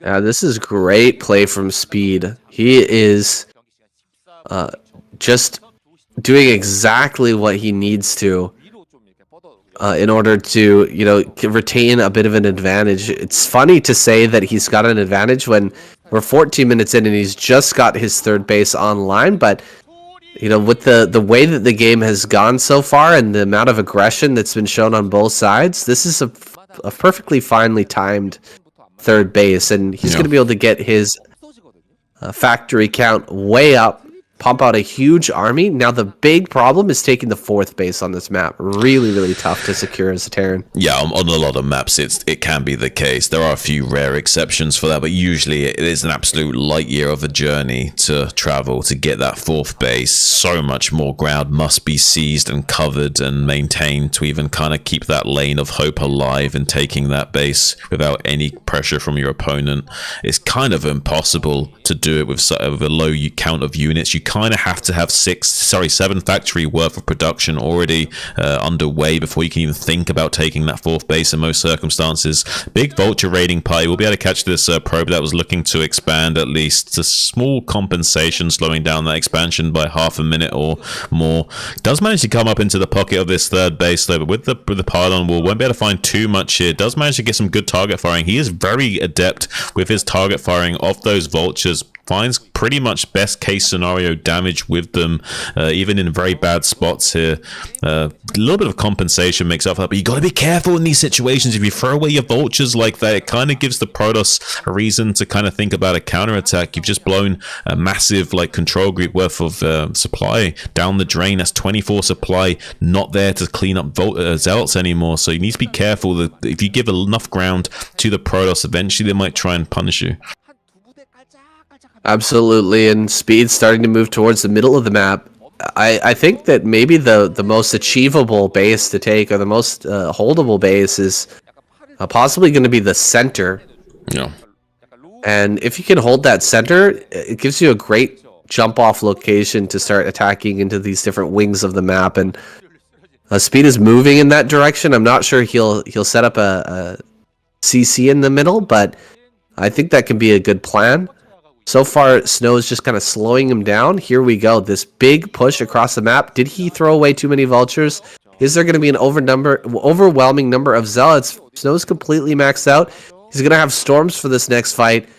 Speed's got to split everything properly and not get too hasty with this attack. Yeah, he's got his army positioned in a big L shape, trying to create a kill box for Speed to walk into. So far, beautiful positioning, though, from Speed. Forward defensive matrix, just shutting down any kind of potential there from Snow, seizing enough of the center of the board without overextending. He understands that there's like a little bit of exposure here. If he pushes too much further south of that mineral line in the center, he's instead going to turn his attention to the northeast, potentially come up here into this quadrant, shut down these 2 bases that are coming up online, and just start to think about splitting the map in half and go for a longer win situation. Looks like Snow identifies that, tries to pounce on this position, but that's a beautiful Psionic Storm on those tanks on the left, but he needs a follow-up. They're on red HP, but they're not dead, and an additional defensive matrix shutting down any kind of aggression. He can't even get the pros up here, which is going to be actually a good thing for Snow now that this base is probably going to be completely siphoned off, and now Snow is forced to come back into the bottom left quadrant,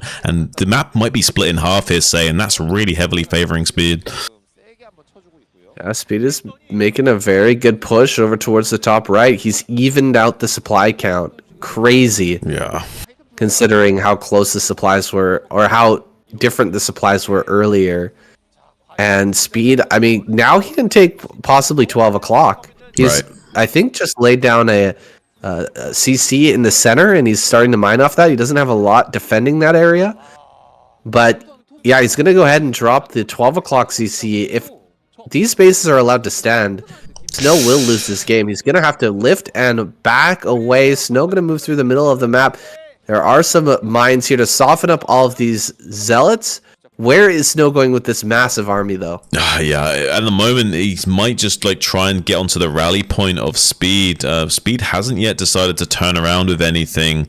Looks like he's just trying to see how much Snow is going to be committing to this. I think he's kind of calling Snow's bluff and realizes that there's not enough like meat to the Zealot Goon force, that he can't really come into there. The rallied units are just barely enough to hold a position. Storm coming out from the high ground to siphon off some of these tanks in their little clumps, which will be able to slow down the effort of this push, but not forever.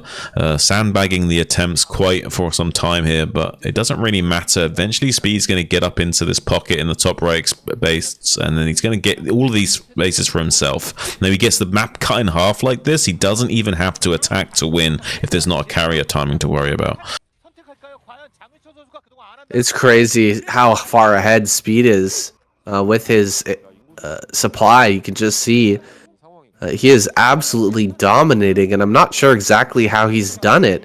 The push towards the middle of the map, it didn't seem like the trade was that horrible for Snow. He just kind of backed away from the fights. Hasn't really committed into any of these big attacks, but he's getting slowly pulled apart. Zealot's running up into the top left, taking on this third base, but there's so many vultures here. There's so many tanks. Eventually, Speed will clean this, and Snow's army is going to have to be pushed back. While he loses the top right, Speed is going to hold this area. Can he get a huge kill on a bunch of these SCVs? I'm getting chills. With him.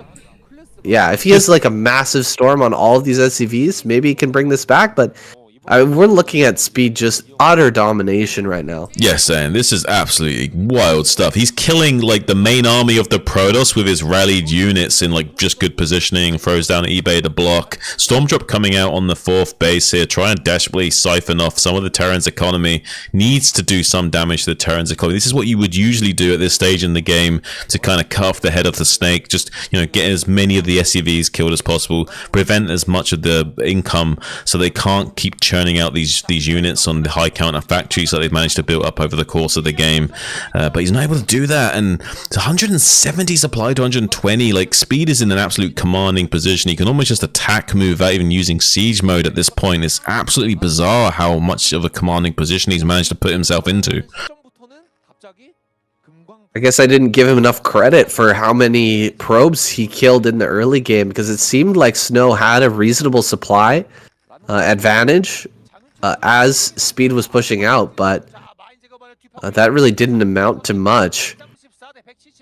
Once the armies clashed, it really seemed like Speed had an immediate advantage, and now he's kind of lost control of the middle, but he should be able to seize it back, no problem. This is a huge supply advantage. He's going to push forward, shoving back this army. A shuttle goes northward. Maybe he can get some damage on a few of these SCVs, but no, there's a lot of tanks here. Great EMP as well, killing that. Yeah. Templar energy and just saving every single SCV at 12 o'clock. Dude, Speed is going to win this game, man. This is crazy. It's wild, saying he's only using this middle base as like a way of baiting Snow into like trade armies with him. It's absolutely crazy stuff. GG finally called. I think if anyone can do it, it's going to be Speed to come back here and take out the rest of these Protoss squad mates. The best is waiting in the jungle, though. Do not forget that. He's an absolute monster as well.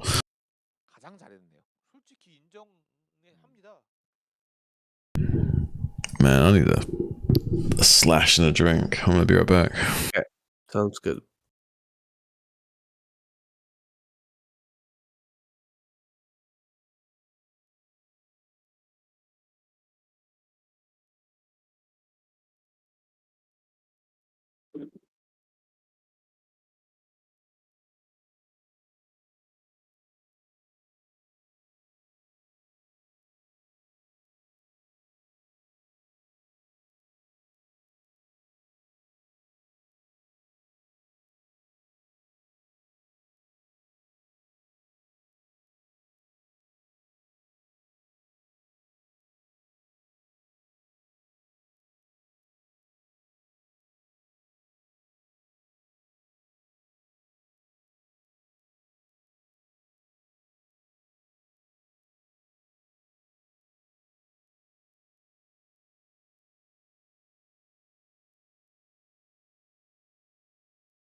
Alright, I'm back, man.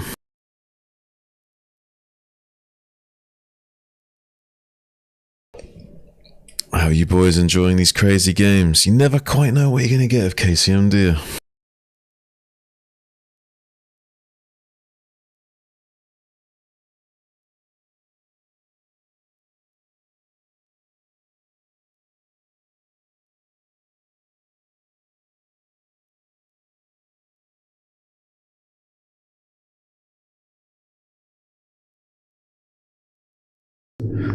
It feels like you really see who has the star sense when you're like don't have much time to prepare against your opponent. Like in SSL rather, you get like plenty of time to prepare. But in this, it's like you got to adapt. This is like in the wild, you know, like everyone's struggling to survive. You don't even know what's around the corner.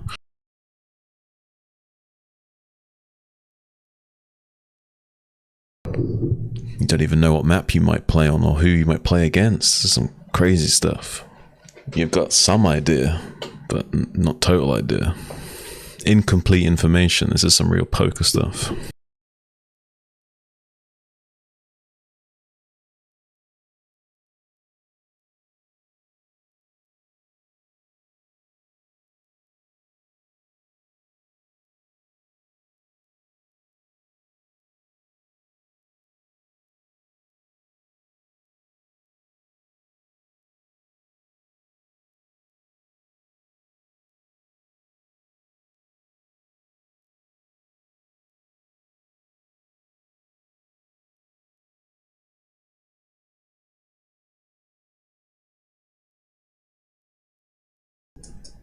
We're just waiting on Sam.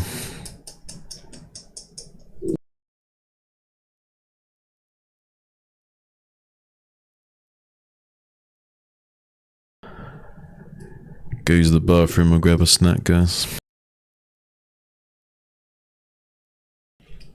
Get some popcorn or something.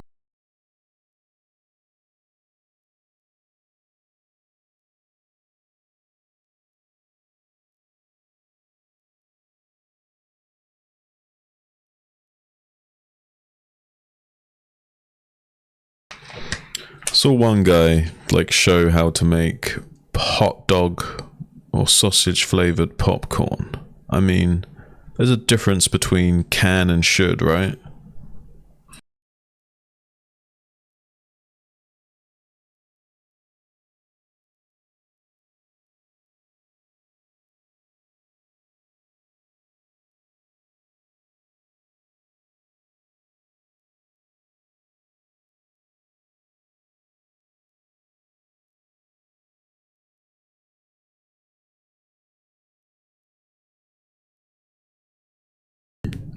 It's like everyone's being overly creative just for the sake of social media.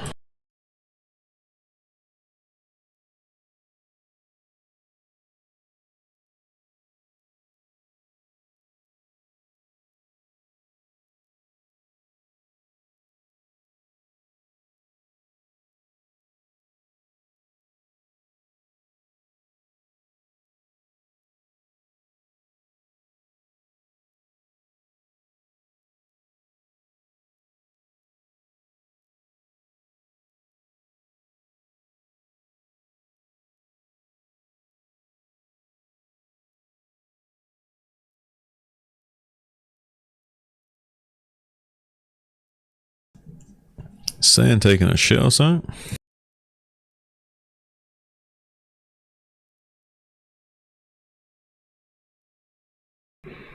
It's either saying taking a shit or Mia grabbed his attention. Or is he back? You back?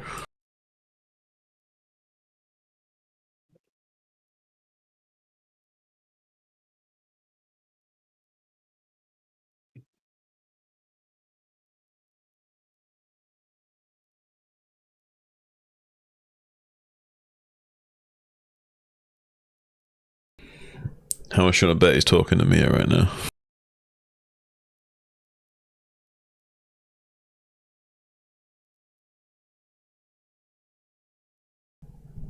He went to get a hot drink and he got talking to Mia. That's probably what happened. It's not shit.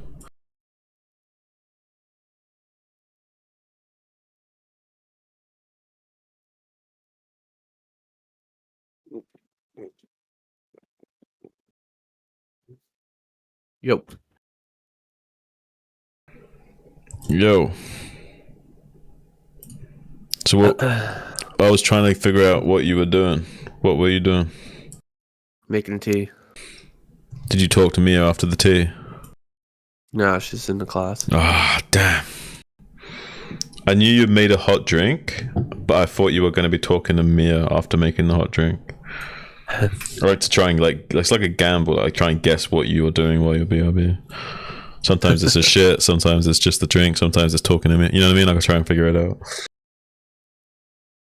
Just listening to the ambient noises in the background, or what? I can't even hear shit. Usually, it's just me. It's just me trying to figure it out. It's like as a gamble, you know, like what's going to be inside the box.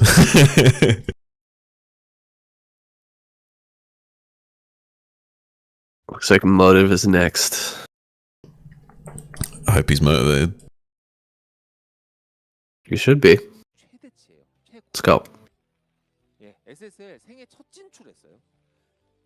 그런 채팅이 있더라고 좀 튀더라고요. 네, 그리고 KCM Okay, Motive. 전이에요. Gonna be sent out on Radeon. 원선재 선수의 And we've got a 큰 기회이자 horizontal position, 구성기에 좀 which can lead to some very interesting things on this map specifically. The rush distance from your natural to the opponent's natural is so short by air. Can lead to some interesting timings when it comes to either Vulture Drop or Reaver. Right. Yeah. Might be a big factor here. I'm not too sure how confident Motive will be with his Reaver play. We'll have to wait and see. I can't imagine it, but I guess there is a crazy world where we see two base carrier as well. He tries to abuse the dead space and the close proximity of the bases on this horizontal axis here. That's also a possibility, but I don't think we'll see that from him. I think we'll see a very straight up safe way of playing, at least for the time being. 있을 거고요. 예, 들어본 선수예요. That might be the case. I haven't watched Motive play for quite a long time. Yeah. I used to find his ladder replays and cast quite a bit of them, but I've been more interested in some other Protoss players like Quickly. I've been casting a lot of his games lately, so I'm not sure what to expect here. This is the worst case scenario. He's going for CC first and the probe's going to annoy him. This is the worst case scenario. Yeah, really rough for Speed to have to suck this up. He can just stop building and turn around, but the fact that he has to pull 2 additional SCVs this early to just the probe scout, it's super convenient for Motive to get such free pressure with nothing but a probe scout.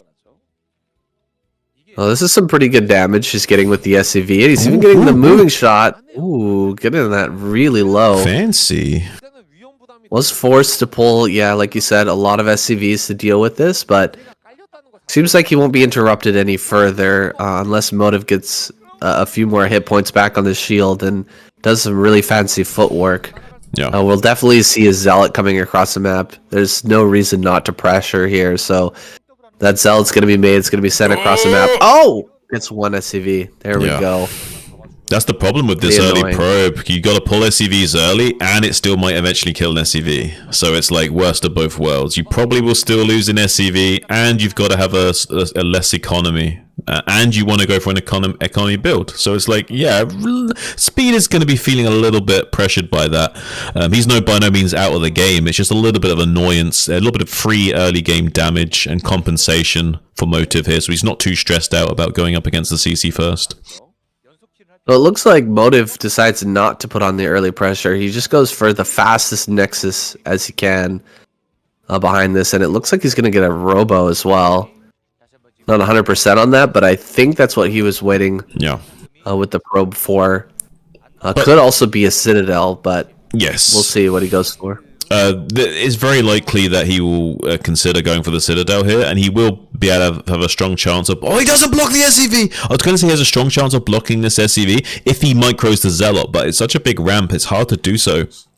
Does get in there with that SCV, and confirming everything is going to be a nice win for Speed to help min-max even further. Does manage to catch up with the probe though, maybe able to kill this SCV on the exit. Will be a nice little... Oh, he doesn't do so. A little bit of deacceleration occurring as he comes down the ramp. You do have to manually unit path most of the time whenever you're near an edge like that, or you can lose all of your speed coming down with the automatic pathing.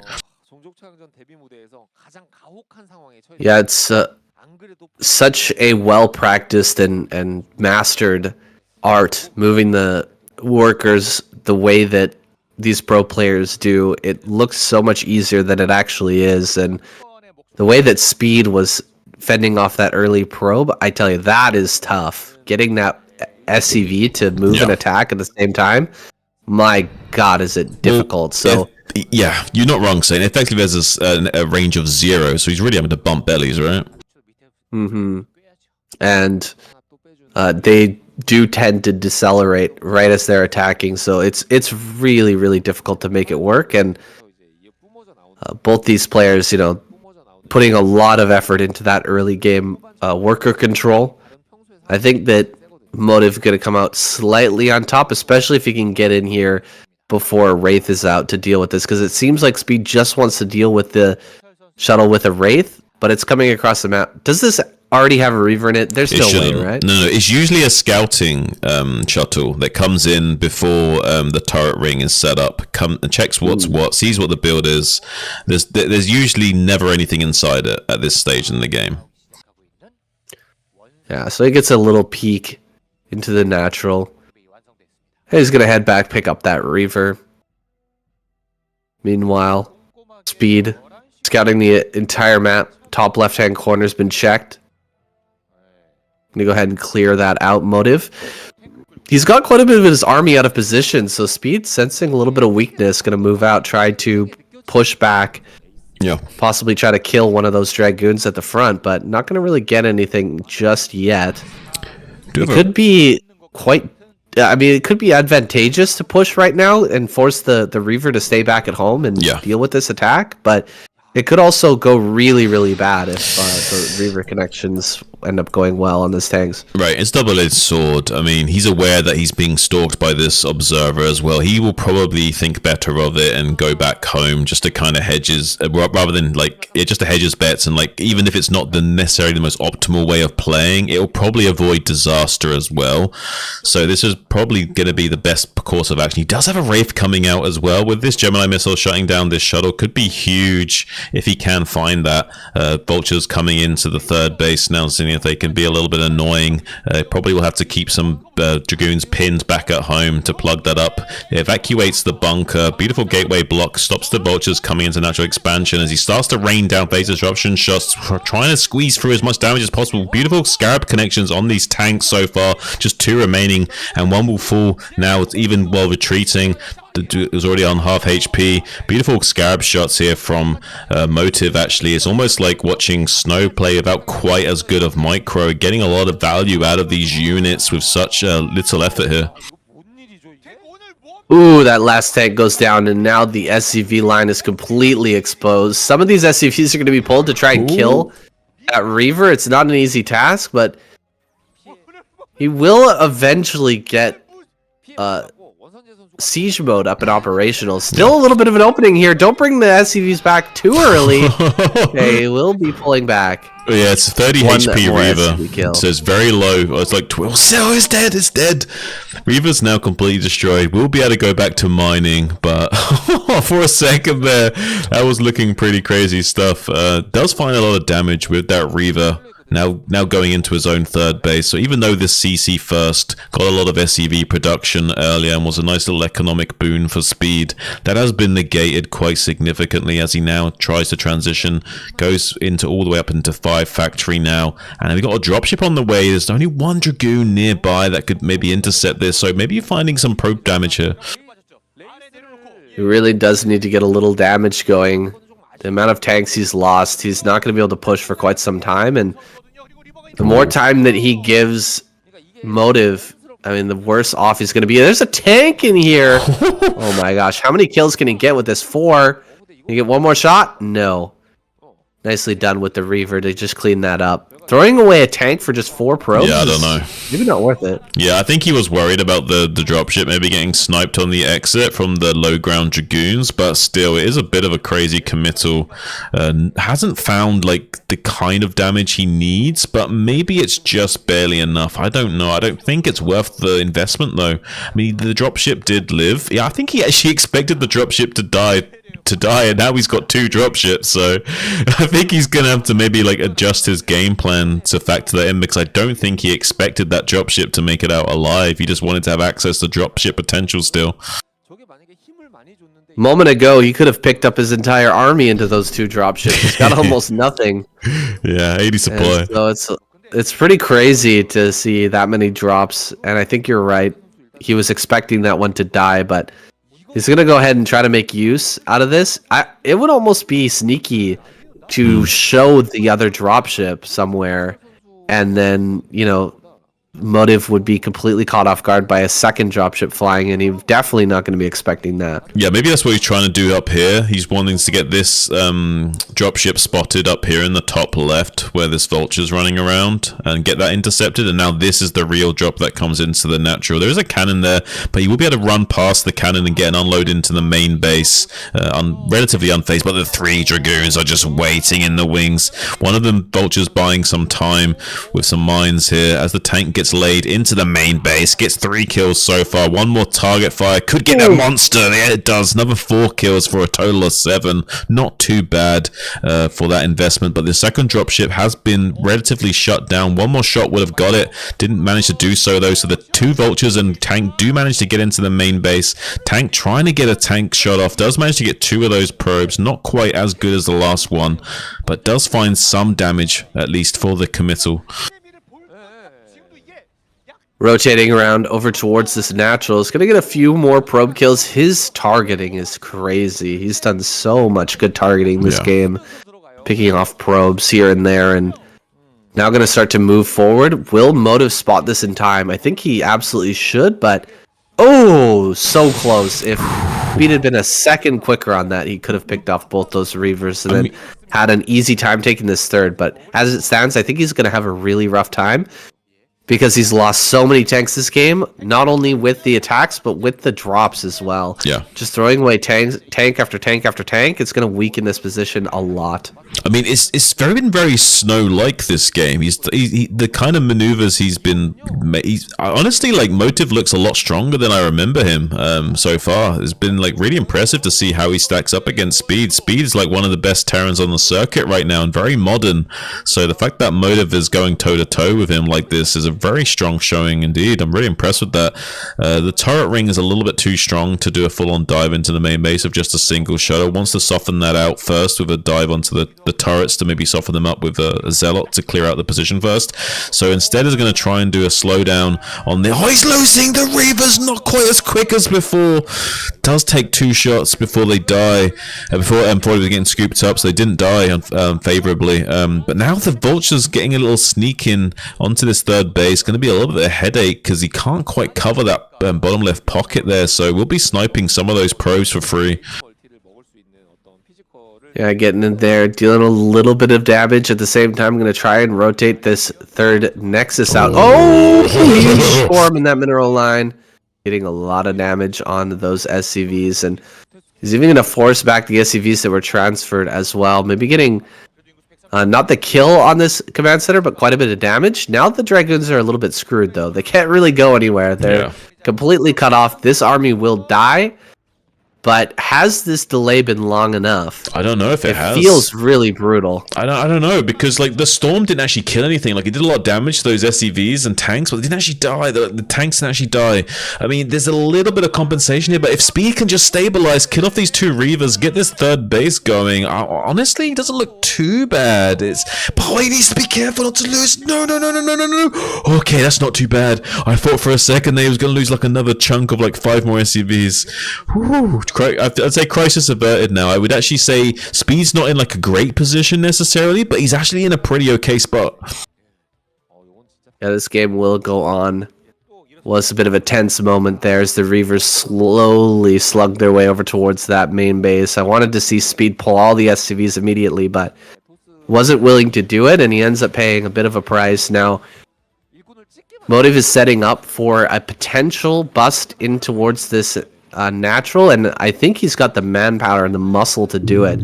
With some storms and a couple of shuttles, he could potentially just slam his way right into this best style, but Speed is getting slowly more and more tanks out. He's got 1-1 done. And it appears that Motive wants to come from a really awkward angle, which I'm not a big fan of. Yeah, this is going to be really hard to shove your army through. I don't like this angle. If he tries this, I don't think it's going to work. And I think he's losing his window. The more that the seconds tick on, his window of opportunity has vanished. Now Speed is going to be sewn up so tight.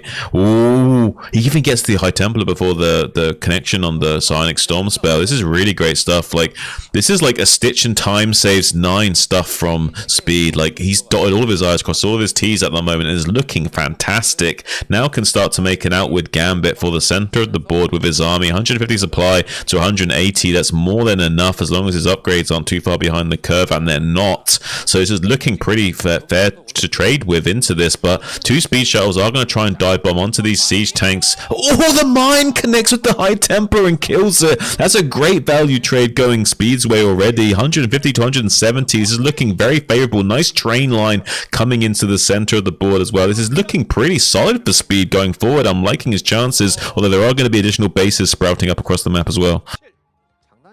Yeah, this is Speed's time to shine. He's spreading out these tanks pretty well, as long as he doesn't take massive damage from some storms, and we've seen him deal with the storms of snow already. He really does seem adept at keeping these tanks apart and spreading them appropriately. Look at all the Templar that are popping out for Motive. He's relying on some sort of big stacking up on those tanks to pull himself back in this game.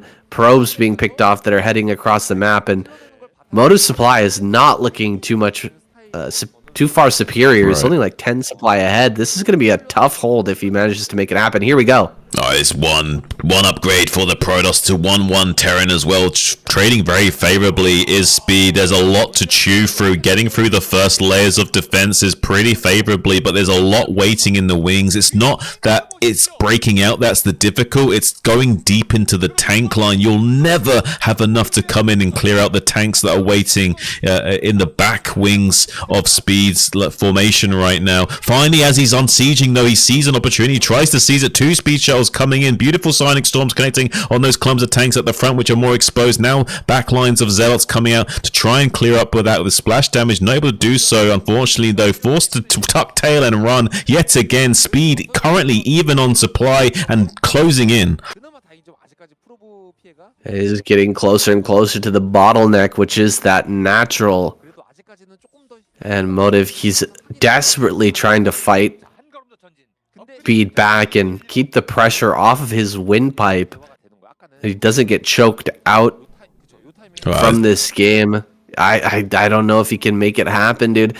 The way that Speed has been playing. Oh, the probes heading northward as well. Trying to get over to this 12 o'clock are not going to make it. He just wanted to abandon the position over there top left and have this hidden base at 12, but now Speed knows about it. He's going to scan up here. He's going to start to clear this area. This is going to get chaotic, but Speed is definitely in an advantage. Yeah, Speed is like got enough APM to keep up with this kind of craziness, trying to evacuate these tanks on the southern threshold. Some of them getting beautifully boxed in by those Zealot surrounds, though. Has got the majority of his forces back to the realm of safety, though, so not looking too shabby. 150 to 162 supply, and the upgrades are more than on curve for Speed. I mean, Motive was kind of committed to like getting a nice positional advantage in the center of the board here and having like the kind of the run of the map, so it didn't matter that he was going for this kind of like massive like outpost Protoss style, like taking the 12 base before a quadrant, and now he's getting punished heavily by Speed, and it does look like he's going to be clearing up these units maybe just before he can snipe this. He's going to get the Nexus, I think. There's enough upgrades in these vultures, he's just barely going to get it. 14, 8, 2! Oh! Are you kidding me? Are you kidding me, Sayan? How did he not get it? How? That's a cosmic injustice right there. Oh, if it's Artosis playing, he's just going to type in the chat, kill your own Nexus. That is just complete crap.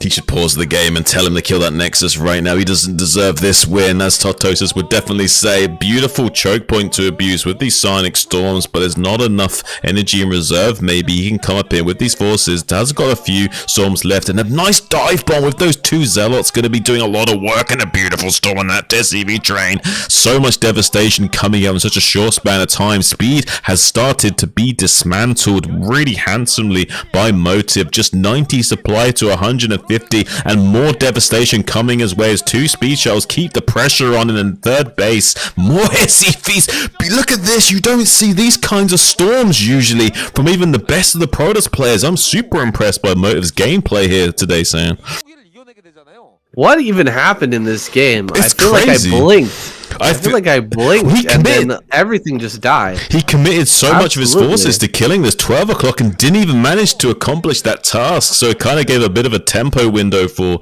Motive to just exploit the fact that it wouldn't be as heavy of a tank line to contend with. And without the tanks already being in position across the bridge, was able to abuse that. And now there is some compensation for Speed, though, coming up in here with his just A-move tanks, trying to get as many of these probes as he can. Usually you don't see unsieged tanks killing probes, but we will today. Finally popping that Nexus like a unwelcome zit as he tries to get his facial on and tries to get his skincare under control, like we were talking about earlier. I think Speed can still make this work, but I don't know how. It's going to be too difficult. 80 supply to 150, and his army's on the other side of the map in a base trade scenario. What is going on? Yeah, this is getting really, really wild. Motive is gonna take out the base that's just been taken, and we're down to one base mining at Speed. Yeah. But likewise, I mean, there's not a lot of locations for mining on Motive's side of the map either. He's got a couple probes over in top right. Only what he's been able to build off of that location. However, this final base could end up going down. That's so much damage. This SCVs getting annihilated. Great D-Matrix there, but basically every SCV went down. Look at how many Templar there are in this army. What is going on? It's It's crazy. a massive Templar moving forward. He's going to make a bunch of Archons now, too. And I don't know if he even has the muscle to kill the Archons in there. Wow, I'm really blown away. Motive is putting an absolute game of his life today. And Speed is really trying to throw as much tricks his way to kind of keep him distracted, and Motive's having none of it. I'm really blown away by just how locked in Motive has been and has had his eyes on the prize this entire time. And even though Speed has caused some shenanigans and thrown some wrenches his way, nothing has deterred Motive from seizing victory here, where it was looking for a moment Speed was going to absolutely come out and dominate him potentially, and he just suddenly did a massive tempo swing in this game. I mean, it doesn't matter that Speed's cleaning up with some good micro here. He's got 44 supply. What's he going to do? Well, probably not too much. He's going to float this CC back. He's going to tap out of the game. GG. Speed is gone. And Motive finishes off the last Terran player. The match is not over yet, though, guys. We've got one revive for the Terran squad. They can bring back one player to try and reverse this overwhelming Protoss victory. Who's going to be sent out to take out Motive? Is it going to be Sharp? Royal? Who's actually gotten some wins here today? I guess only Speed and Royal, is that right? Light won the 2 factory. Right. Light won that one game with the 2 fact. You're correct. Speed, I don't know, he looked the strongest, didn't he, Speed? Yeah, I'm not sure who they bring back. I don't know. This is a hard call because, technically speaking, Speed might be the strongest performing player of the evening, despite that game not looking too good. He might have just had a few blunders there, and maybe that could have been avoided if he just had another run of it. Maybe you do bring back Speed and he absolutely destroys. Who knows? What's he doing? Look at this gorilla. Look at his best gorilla impression. Look, you see that? 그 제가 말씀드린 부분 있잖아요. 토스 오늘 만약에 애결 간다 칩시다. 누굴 부활시켜야 돼? 왜 이상해요 지금? They brought back Light. Ugh. Okay. I mean, it makes logical sense, but there is an argument to bringing back speed.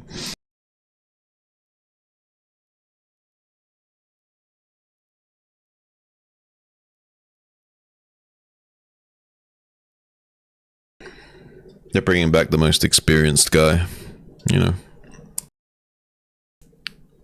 Right. Seniority over youthful talent.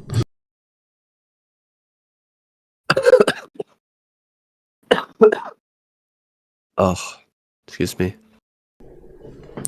Sounds like you're having it a little bit rough over there, bud. How you holding up? I'm doing okay. That last one was a little bit strong. Yeah. Well, Strong. That was a tough cast. A lot of shit going on. It's a pretty good game, though. yeah, we're on game point now, so who knows what's going to happen. Light is calm and calculated enough to get a 3-0 here, though. It's possible. But with Best coming after Motive, I don't know. I feel like Light's style will get dismantled by Best a little bit too easily. I don't know. Depends on the map. I think you're right. But Dustin said you've sounded rough all night. Hey, I'm trying to like make him, not too self-conscious about that there, Dustin. My boy's doing a good job. He sounds trying. He sounds rough, but he's doing a good job. So, yeah, I've been feeling rough for like a whole week, Dustin. I haven't been casting. Because I've just been, just recovering. I didn't want to put it off too much longer, though. That makes sense. I've already put it off for several days here, so wanted to get this out. Yeah, I hope you have a nice speedy recovery. And I'm sure the fans will appreciate you just putting it out rather than putting off for another few more days. Otherwise, they'll start doing some screeching because their routine has been, interfered with too much. Yeah. It would be funny to do like the two of them back to back or something, but whatever. We're gonna be doing the finals Right. so quick after this. Yeah, not too long from now. Yeah. It's already getting on It's Sunday. gonna come up fast. Yeah. Yeah, I'll be coming up quick. Alright. Let's go. Get it.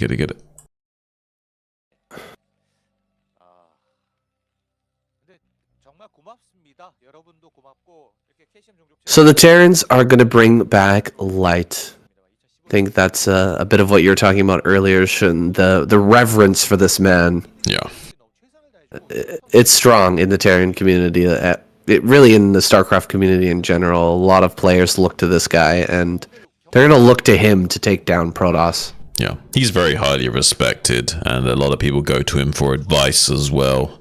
If they want to, learn some tips and tricks, he might be the stop to go to. He just knows so much about the game and has played for so long, and you can't really compete with his level of experience at the moment. Like, it's kind of crazy how unchecked his ability to provide so much wealth of knowledge and presence to the game for so long, so consistently. Some of these other guys have kind of come and gone in waves, whereas he's just been this beacon shining brightly the entire time. There's also, of course, things that could be missing, context that comes with knowing Korean.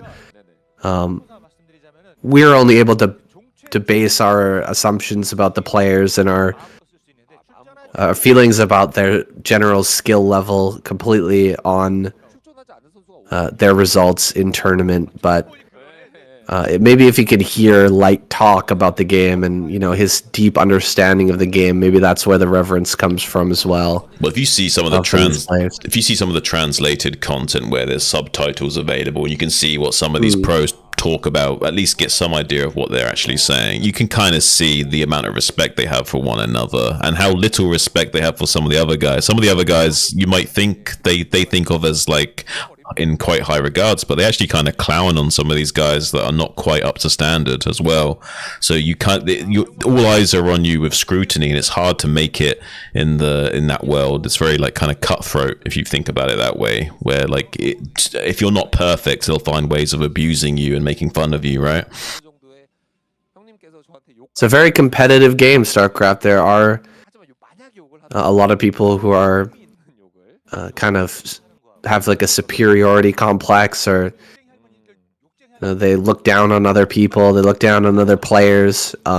It's a very competitive scene as well, but it's my community. I feel like I found my community in StarCraft Bros, the players, the people who grew up with this game and who have enjoyed this game for years and years, and so I'm happily making content for you guys, my peers, and just enjoying every minute of watching these games. So we really appreciate you guys being out here watching all of the KCM this season and every season. I apologize again for my voice, guys. My voice will be back very soon. It was a lot worse than this for the past 6 days, though, I tell you that. Yeah, I don't want to presume that I can speak for everyone, but I'm going to go out on a hunch and say I'm sure most people wish that you get well soon and that you're doing a good job in spite of that.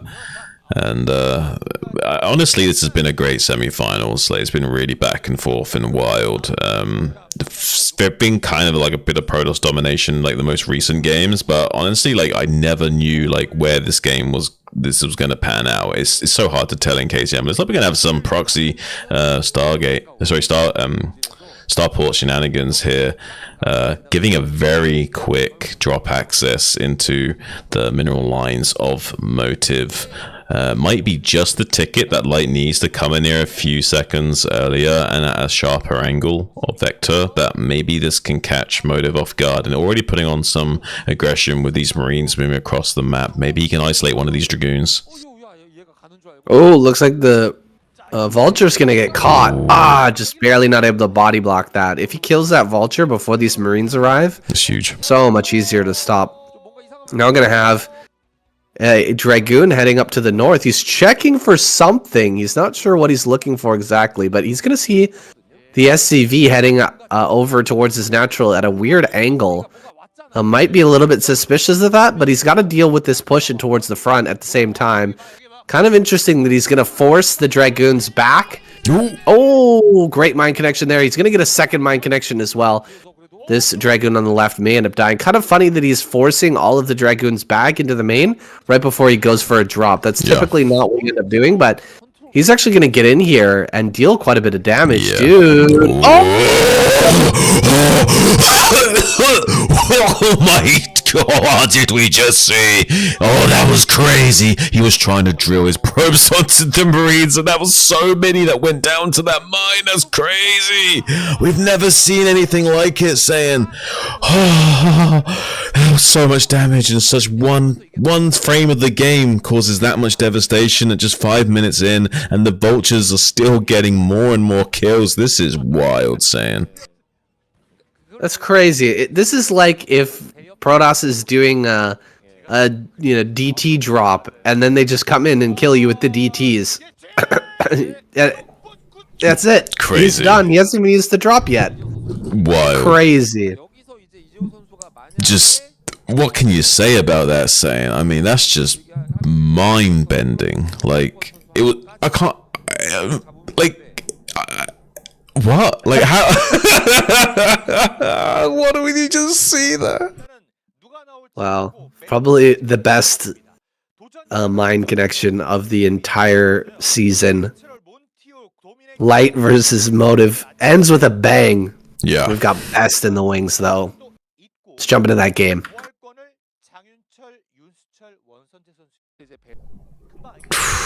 Man, some crazy moments tonight. Oh fuck. Shit. Clear your throat, my dude. Go spit if you need to. I will. Hold on a minute. Yeah, he's got some phlegm he needs to get rid of. That's the worst thing when you got like any kind of cold or chest infection. When you like start hacking and you got like actually get rid of the bile and phlegm or mucus or whatever you've got built up, it's the worst. It's like so. I had to develop techniques on like being able to do it while casting, because I was actually like coughing up mucus while casting once. Obviously I'm on push to talk, so you guys can't hear me like yakking or whatever, but like I had this technique where I would cough the mucus up into my mouth, and I would like get the mucus on my tongue, and I'd quickly wipe the back of my hand with my tongue because I didn't have anything to hand to deal with it. So I'd get the mucus on the back of my hand so I could keep talking about the mucus being a problem, and I didn't have to swallow it or anything. And then I'd have to like delayed wipe the mucus off the back of my hand as like a impromptu way of quickly getting rid of some mucus while casting. It was not fun, but you know, anything to keep the entertainment as high quality as possible. Yeah, it was not fun, but I was doing my best to like hide how sick I was, just for the sake of like performing, you know, because that's what Saiyans doing right now. You gotta put the work in when you're feeling rough, man. Sometimes it is what it is.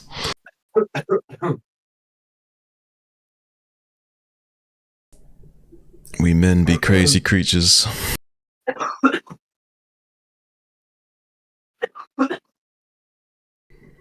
Man, he's really hacking it up.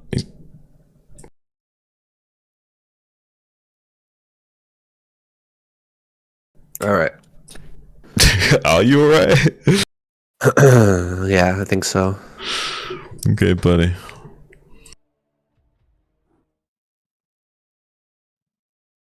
자, KCM 종족 최강전 2024 네 번째 시즌 준결승. 정말 매번 이런 뭐 자화자찬하는 것 같지만 여러분의 시간을 헛되이 하게 해드린 것 같지 않아서 다행이고. Best versus Light on Dominator. This should be a fun match, and possibly the final match of the night. Best just needs to clean this one up, and he's gonna take home the prize for this week. Send the Protoss to the finals.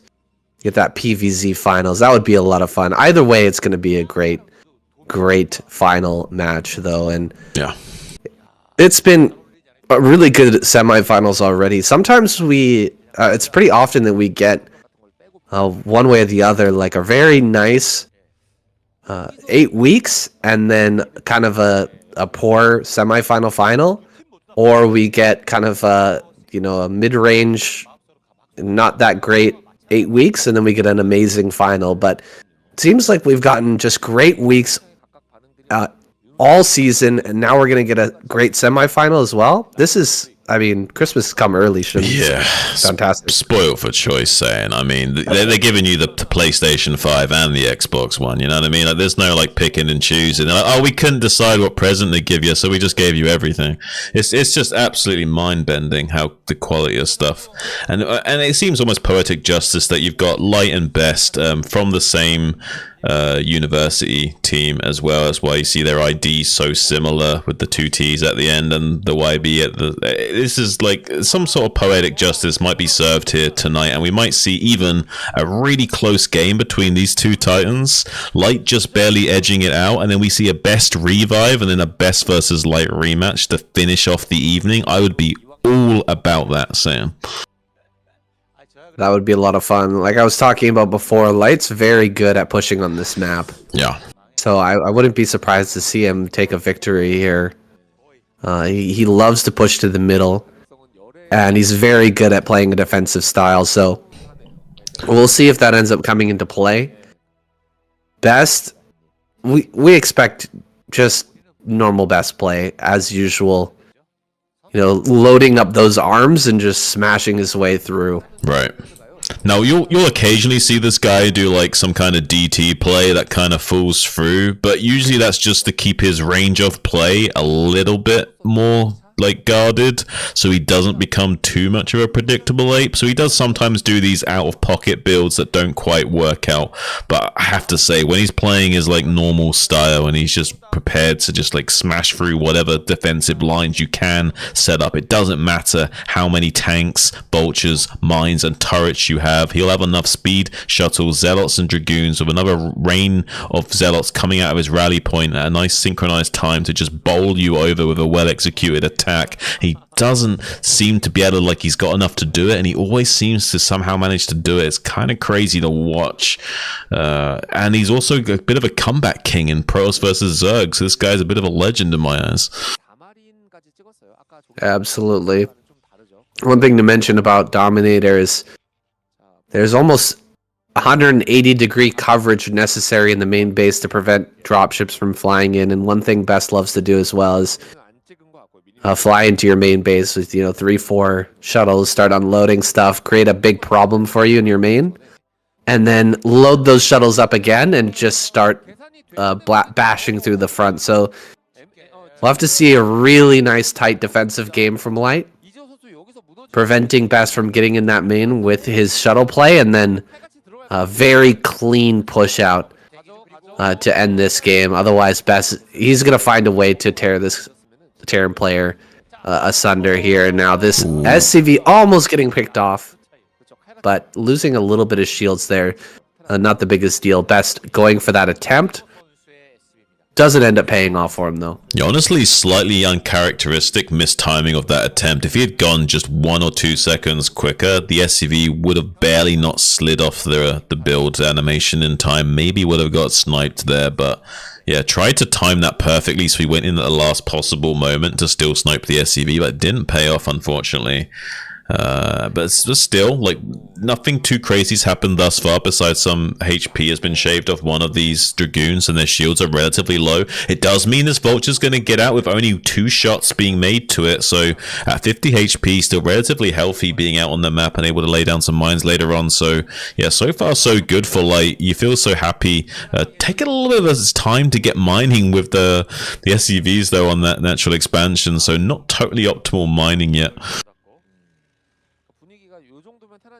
He'll put a Dragoon over at that third base. Really doesn't want to get a Vulture up there with a mine to break that position, to slow that down. And Light gonna push out with a pretty standard little poke.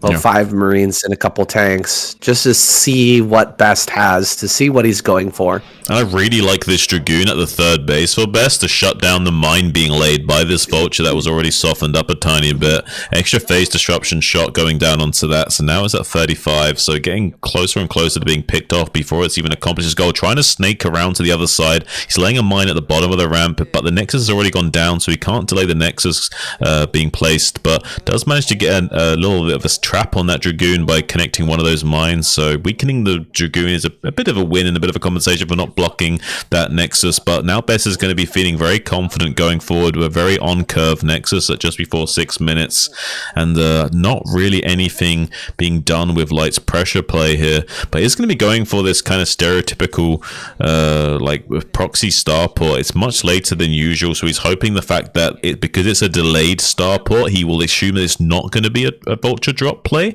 and that will instead give him more damage because Best will then leave his main base with the Dragoons expecting that it's not going to be that, and suddenly now he's going to lose all his probes. It's also it's also going to mask the fact that Light wants to play a long game here. He's going to go for a third. He's going to go for a fourth, potentially try to get into earlier upgrades. But if you fly in as Best to the main base and you see no starport, you're going to assume like 6 factories coming. Some sort of huge pressure is coming, and it's just not going to be the case.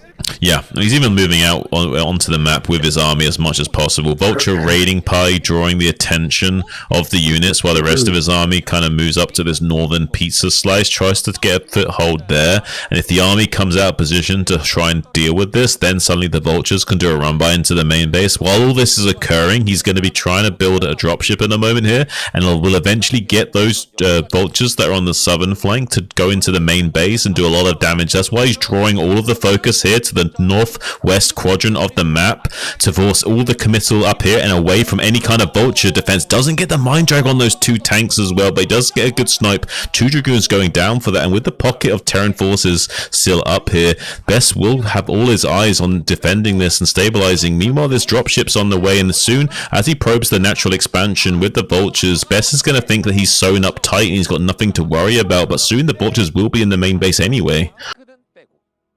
Yeah, this drop's going to come in at a very nice opportune moment. Could be the damage that Light is looking for. Yeah, there's just nothing here. Oh man, this is going to deal so much damage. It's at least going to force back a lot of these probes. Best very on top of this. He brings some dragoons in. This is going to open up another location for Light to start to hit. He drops another vulture in the natural as well. There's so much chaos going on in this game right now, Shin. Yeah, it's absolutely wild. He is shutting down that Terran defensive pocket at his third base, but here comes another run by into the natural expansion. Target firing down the pros with a little bit more focus now. Didn't have the best targeting earlier, but does get the dropship on the exit. Best doing a great job of drilling onto these vultures as well. Beautiful probe drill, shutting down any more shots. He would have lost at least 2 more probes had he not done that. Really great stuff from Best, mitigating some of the losses there. Has got 3 Nexus to keep churning out as many of these probes as possible to stabilize his economic situation. Wraith does come out to shut down any counterplay here, but I don't know, maybe if Best can't find any counterplay damage, there is a world where Light still wins on this map, even though he's not found like game-ending advantage right now. I think there was about 7 kills on that 1 vulture, so yeah, getting a reasonable amount, but like you said, not huge damage. He had quite a bit of commitment to that attack. He lost quite a few tanks, so he's not going to be able to push for some time, but like I was saying before, this is kind of his plan. He gets over there, tries to deal as much damage as he can, and now he's going to look to take that third. Yeah. Get into his +2 and, work towards an upgrade mech. Right. Large push out 2-1 attack. This is another nice little stab here, getting about 4 probes. Pretty good stuff. Yeah, there was only 1 mine remaining on those vultures, so it already laid the majority of their mines, and there's not really a counter play opportunity here for Best. Now coming in and sniping this shuttle before it has speed, leaves these Reavers dead in the water. He's going to have to get some Dragoons over here stat to protect those Reavers. They are going to be slugging it out, getting pew-pew down by the burst lasers of this Wraith. He doesn't know exactly where all the mines are. Observer finally gets over here so he can deal with that safely, but a little bit annoying for Best going forward, and Light's doing a great job of making this game as awkward as possible so Best can't play to his usual strengths. Well, getting in here one more time. Looks like no probe's gonna end up going down, but still just annoying, very annoying getting in there over and over and over again, trying to deal that damage. There's that third CC. Light's gonna slowly move out and take that. This will be the moment, though, when Best, if his macro's good enough, if he's saved enough probes, maybe he can try to go for the bowl over. He's already got his 4th base on the way, and Light hasn't even finished that CC, not to mention floated out and landed yet. I mean, he's starting to gear up to that now. We have that, 8-9 gateway production starting to come online. We've been basically sitting at 6 gateways for quite some time. That is enough to churn out an army up to about 140, and then you'll see your additional gateways come online and you'll have a much more stronger surge getting up to that sort of 180 critical mass that you need to just bowl over the Terran position just before it gets to that 140 mark where they usually can stabilize and not worry about a thing. As it stands, it's looking like Light might still hit that critical mass that he needs without too much to worry about, but it is a little bit of an awkward defense still. Best is one of the best in the business, pun intended, at getting in there and cracking open these Terran positions regardless of if you've got the right stuff or not. Best, his gateway's coming online now. This tank formation is looking pretty unbreakable, but that's what we always say, isn't it? And then Best comes in and just smashes it open. Let's see if he decides to engage this or not, because it's looking unbreakable to my eyes, but to Best, I mean, you might be just looking at a snack right here. Yeah, that's a nice little egg I can wrap my arms around and crush like a bug. Here comes the shuttles. Does manage to get the target fire on that, so you won't do a full committal on this attack. It will just be like a poke and retreat. The shuttle got beautifully target fired down there, and I really like Best's reaction to immediately stop the attack with the shuttles and just quickly start to pull out as the first shuttle went down with that target firing. Light doing a great ABC approach here. Light is really got Best's number and has slowed down his efforts this game, and I think that just being a little bit annoying is going to be paying dividends right now. It's still looking pretty okay on the supply. Nothing too crazy. 160 to 127. Still looking pretty favorable for Light. Nothing doesn't look like he's winning the game, but with the way the flow is, the ebb and flow of the game has occurred, it's looking really Light favored, and like Best might not be able to churn out enough here to really actually bowl Light over. I don't know. Like, I feel like by the time Best has the critical mass, Light has already got a little bit more than enough to deal with it. Well, he's got a great setup on that high ground. He's got decent coverage in his main and his natural for defending against any sort of drop play. Both players are thinking about expanding in the same direction, which is a little bit crazy.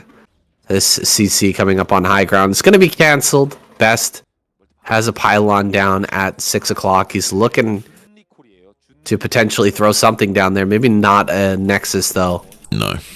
And 4 shuttles are rotating over towards the main base. This is what I talked about at the very beginning of the game, that you need basically 180-degree coverage in your main, and he might not quite have that perfectly set up. This counterattack with Vultures is going to be pushed back as the 4 shuttles come into this main.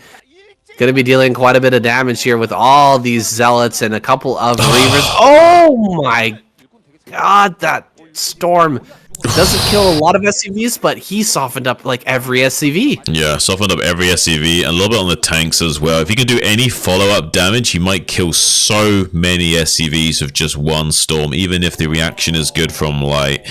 I mean, this is a lot of finesse from Best. Like, Best has like looked at this game and said, okay, so I can't crack you out of my big, strong gorilla arm, so I'm just going to put on my little monkey hat and suddenly like get like 400 IQ and start to finesse you a little bit and attack your muscle fibers like indirectly and like start to work you down like a boxer would, like gradually, like suddenly becoming a much more intelligent ape here. Saying, I'm really impressed by it.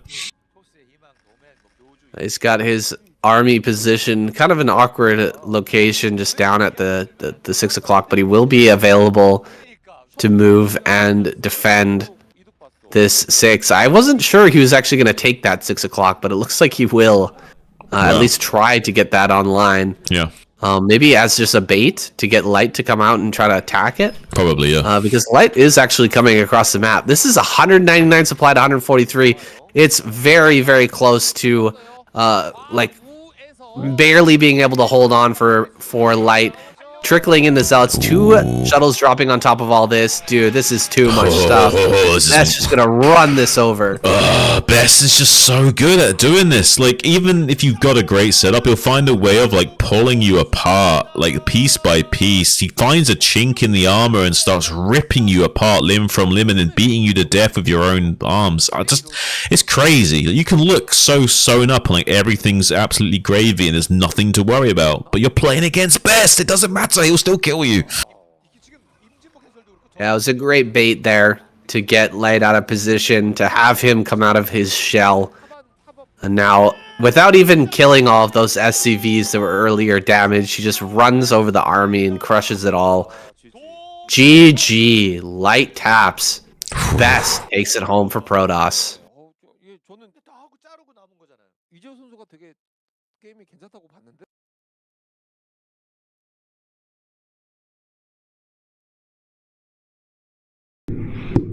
Wrap this up. KCM 종족 제왕전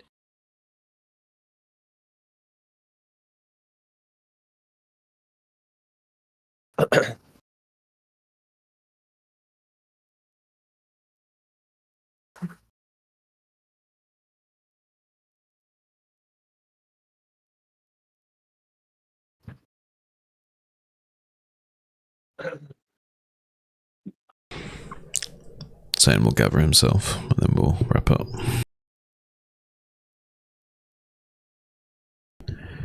Hey, it's nice to see you around, buddy. How you been?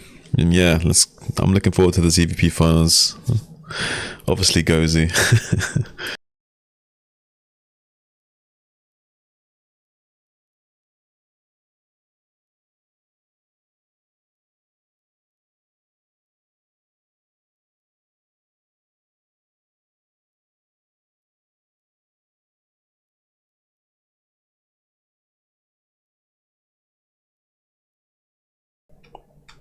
It would have been nice to see Light win, and then we see the revive situation. Maybe there's a potential for Terran to get it, but I'm happy with the PVZ, honestly.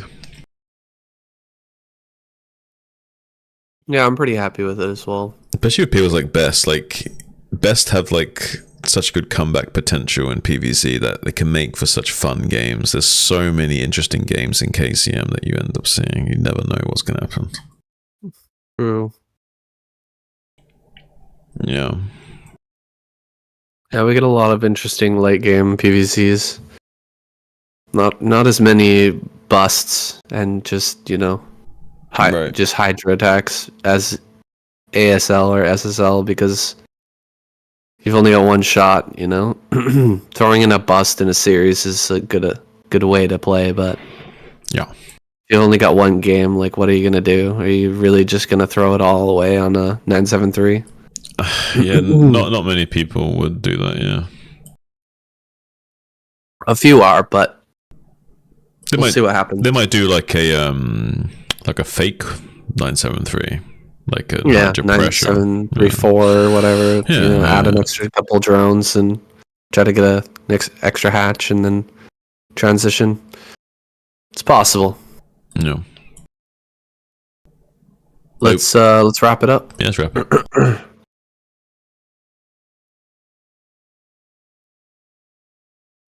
Well, that's it for the semifinals.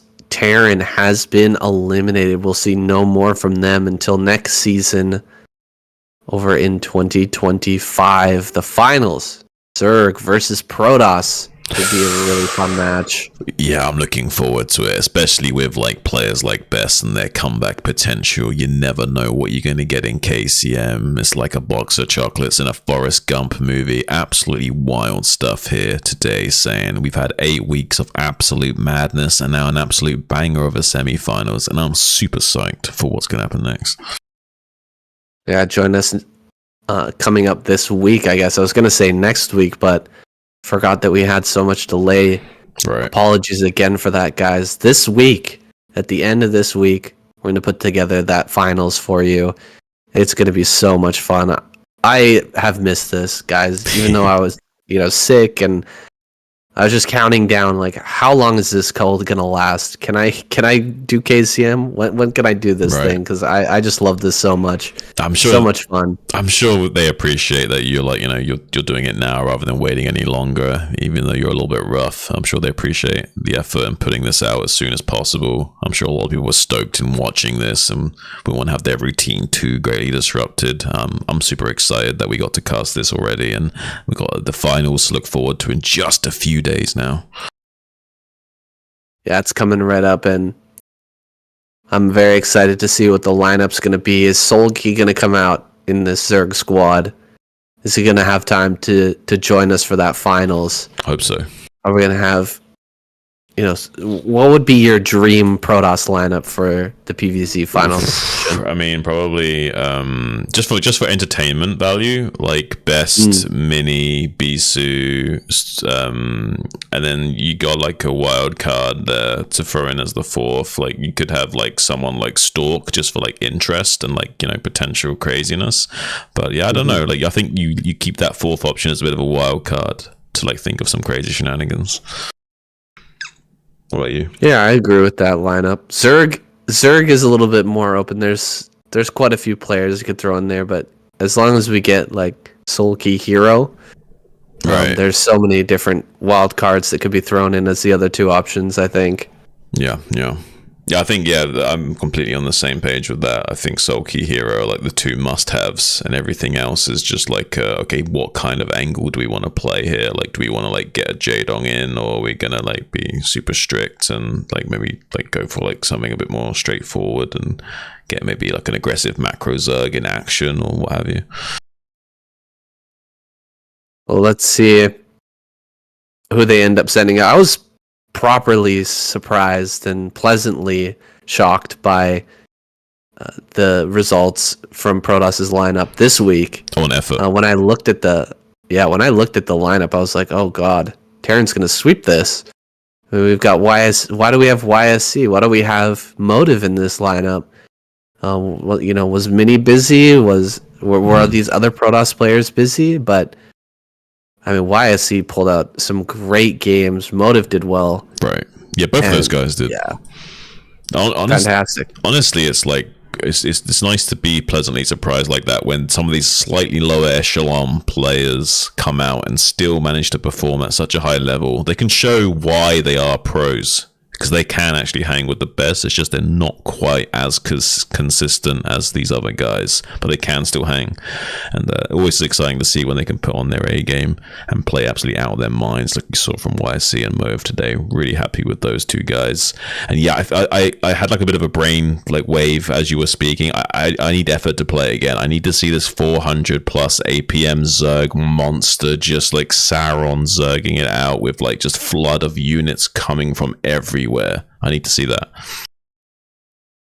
I would love to see Effort back again. He's been out with a wrist injury for too long. Him and Larva, dude, we want those two players back. Oh yeah, so badly. I really do wish like those guys could come back and play.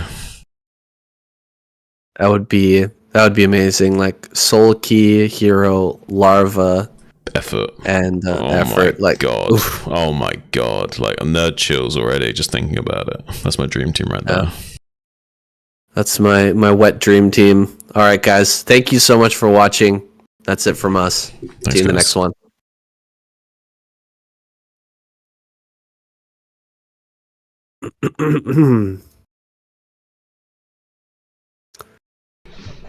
Good shit, man. Yeah, that was good. You held your own. I tried. Thanks for keeping the wheels on. No worries, buddy. I got your back. Keep the wheels on the bus so they can go round and round. Yeah, something like that.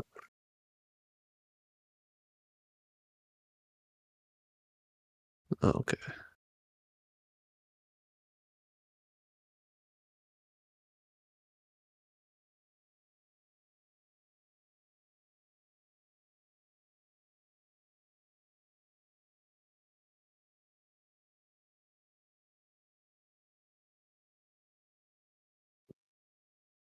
Mm.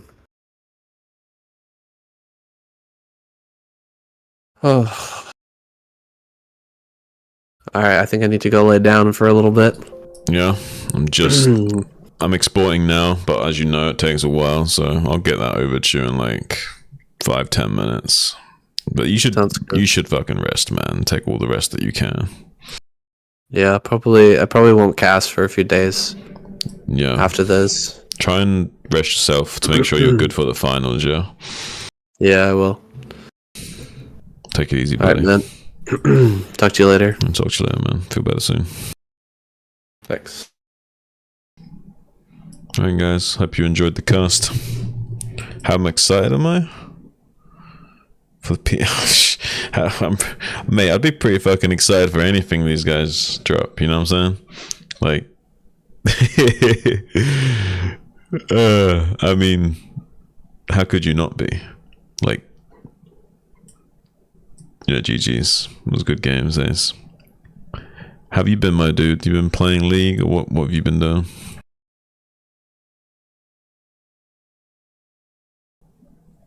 I mean, Dustin, it could be pretty banging.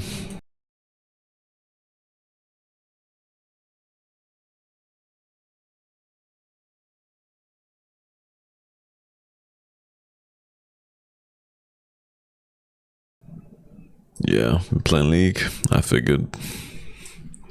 Wait, didn't I send you that clip? Did I send you something related to League recently?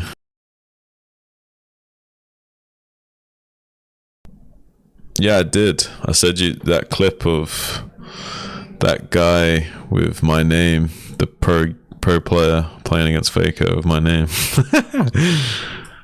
I'm a pro League player.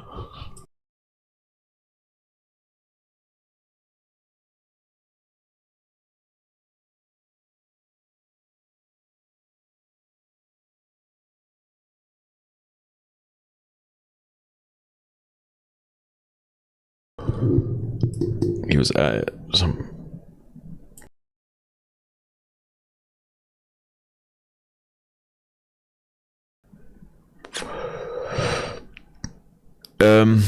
I really liked Stepped in the Building, where I really liked the piano in that.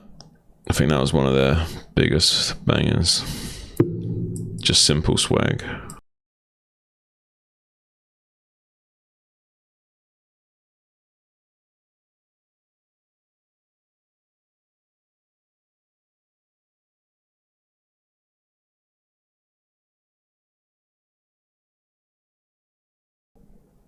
Yeah, I would say that's one of the best produced videos that they did in terms of just overall quality. Something about it, just, yeah. Yeah, there's something about it which just like is slightly higher above the rest. Something about it.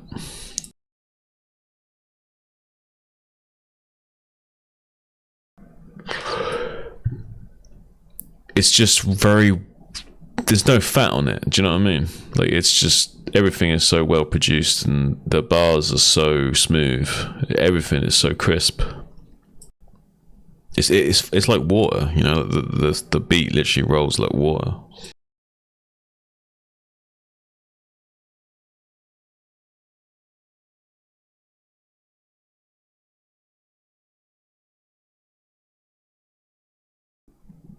Obviously, it's how good their delivery is with their bars, which makes it seem like that. But still, respect where it's due.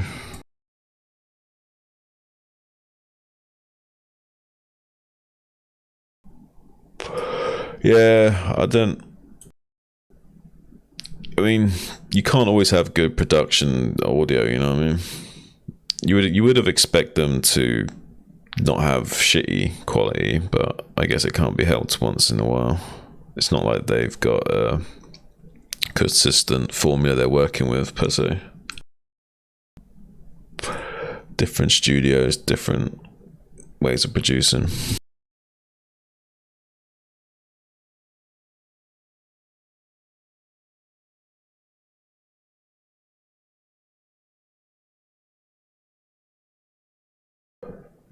They're going to experiment a little bit though. They'll very quickly realize what's what. They'll realize what works so well and what doesn't.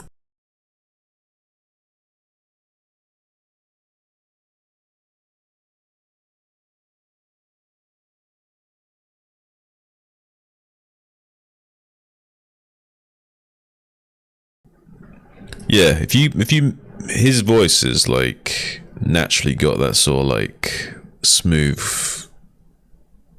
bass to it, where if you mixed it just a little bit, oh man, you could get that sounding so flawless.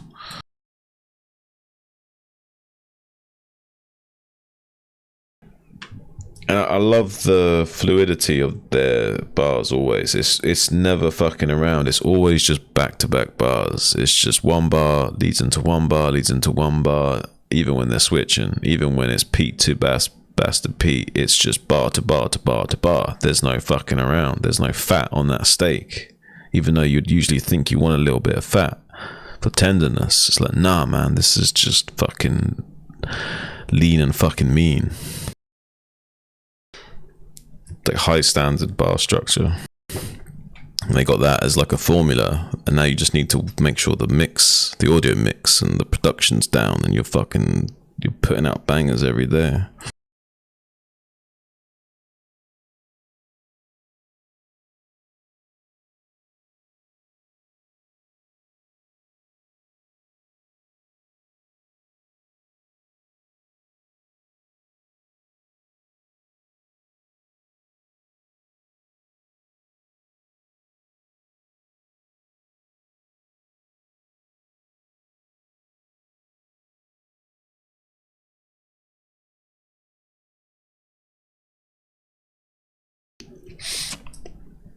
I mean, I'm still really impressed with those guys in general. If you could keep the production good with them, you can't go wrong. Those two can't go wrong with pretty much any beat as long as you got good production. But their flow, their lyricism, their delivery, and their voices work so well already. And like Pete gives so much contrast to bass that as long as you just like mix them well, they will sound great together, no matter what.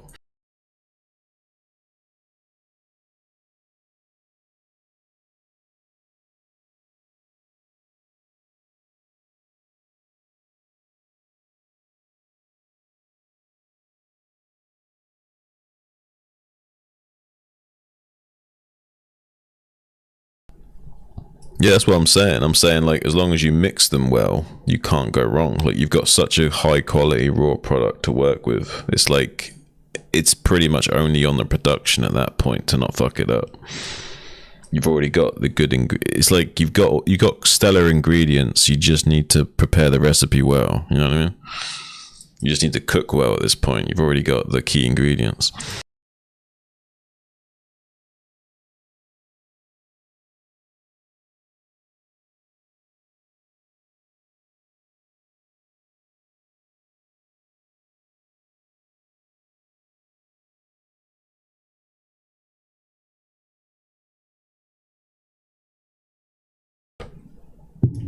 Those kind of guys need high production to actually shine.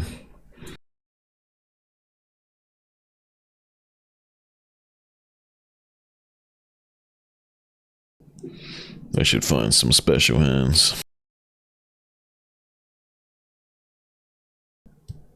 I also can't fault them for experimenting though. If they want to like work with different people and see what's what, I mean, fair play.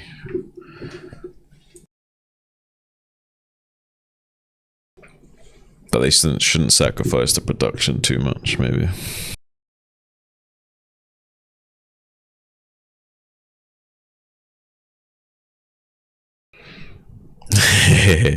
yeah. That's what I'm saying. Obviously, you need to like have someone that knows like how to mix, because you've got good ingredients, but if you don't have someone that knows how to mix well, then those ingredients ain't gonna do shit. It's like you gotta be a good chef at the end of the day. If you ain't a good chef, then it doesn't matter if you've got the ingredients down. You ain't gonna be able to make a good whatever cake, steak, dinner, whatever it is.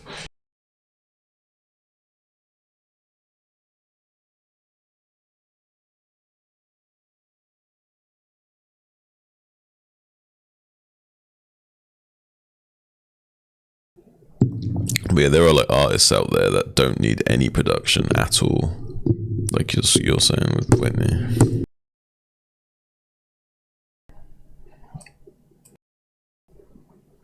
Those sorts of people, you just put them in a fucking subway and let them sing to their heart's content. Not even a microphone, do you know what I mean?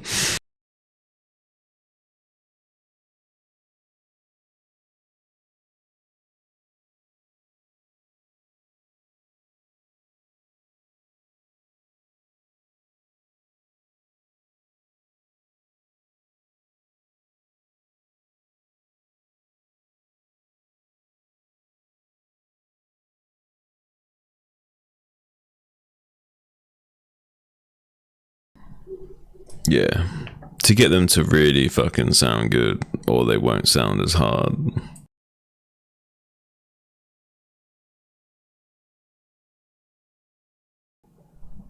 But with the right production team, man, like chef's kiss level of rap, you know what I'm saying? Like, goddamn.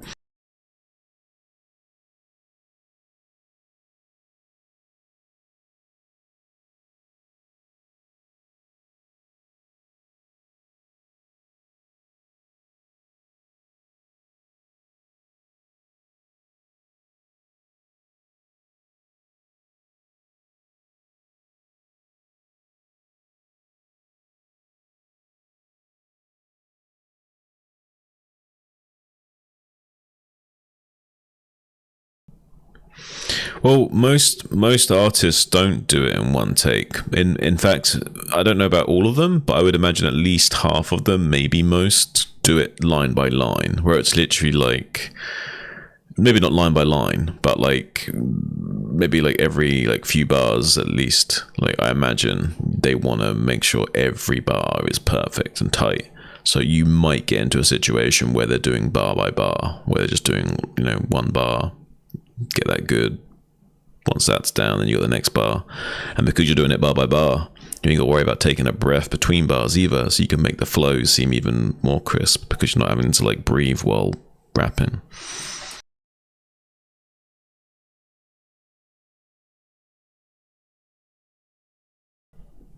Makes it easier to do the back-to-back bars, which is why you don't see a lot of artists that are high production do live performances, because it's hard for them to do that in terms of like they're not used to being able to breathe between those bars. They're not used to having to deliver those bars without having that time to breathe between the takes.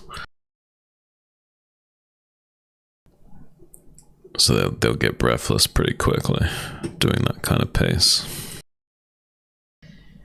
for a whole set. Sometimes just getting through one song would be too difficult for them if they're not used to it.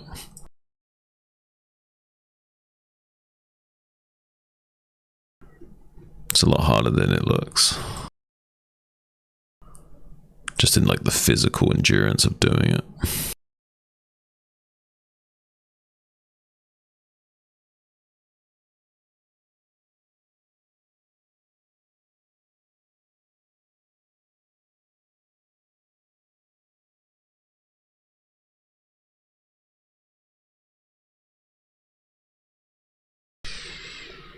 Well, production lets you be an imperfect artist, which is important because you're a human, which means you're usually not going to be perfect. I mean, there's some rare gems out there which are like amazing, but usually you fuck up. So having that luxury of doing multiple takes is important and crucial usually.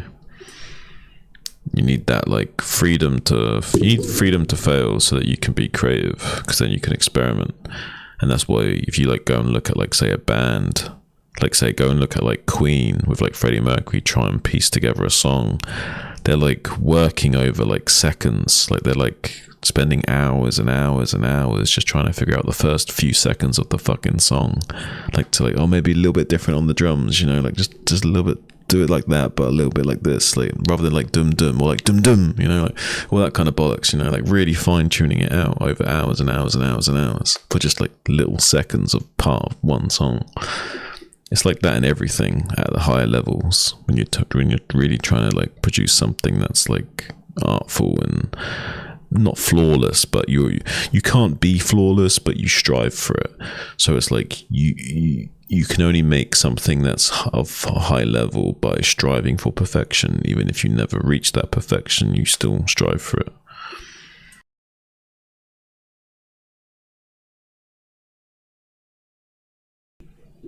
And then maybe one day you make a masterpiece, so to speak.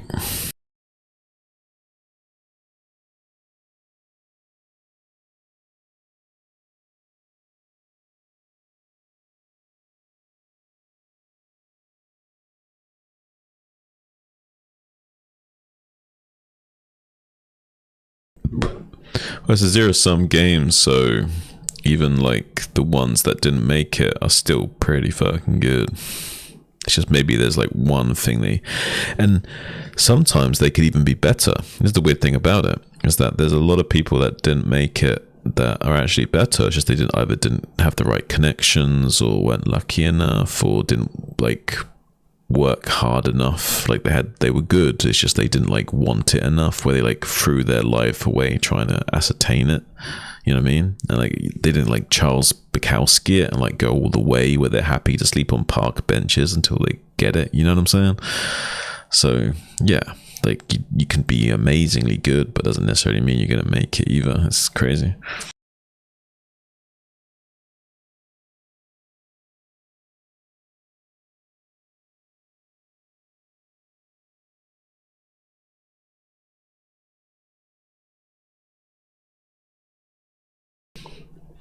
Well, that's another thing, Dustin. That's like, well,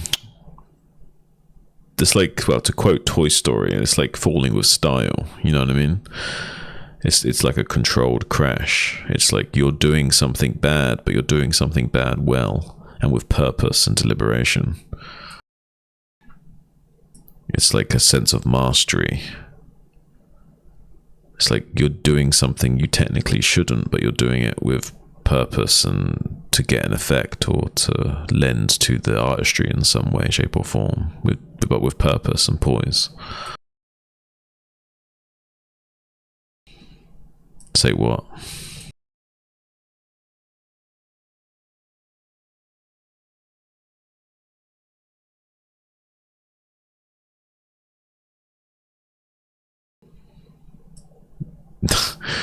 Nah, at least you didn't say that to me. That just came off the top of my dome while we were talking. I just love that film and very rarely get an excuse to reference it or think about it. Some synchronicity there, Dustin.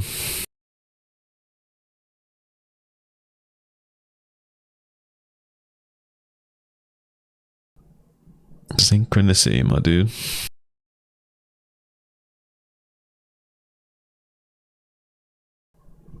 We're in a synchronous world, Dustin. Things are more connected than they appear.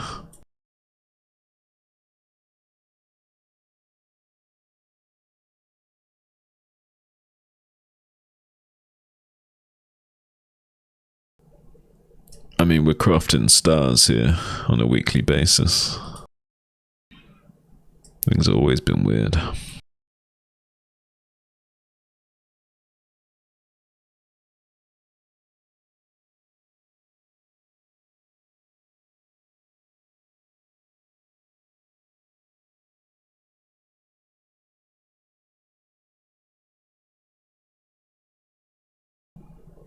Everything is what it is.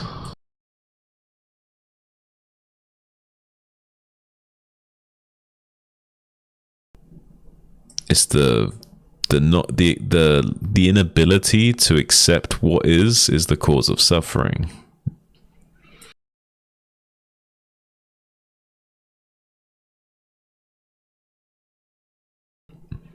If you had no attachment to what could have been or what is, then you got no issues, because like whatever happens, it's like this is the new thing and I'm happy with what is.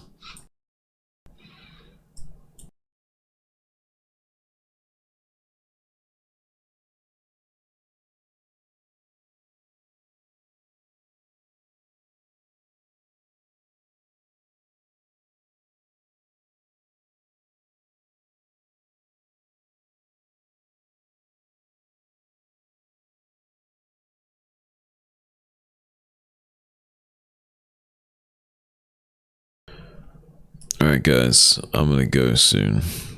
So, unless you've got anything else you would like to say, I will bid you all adieu.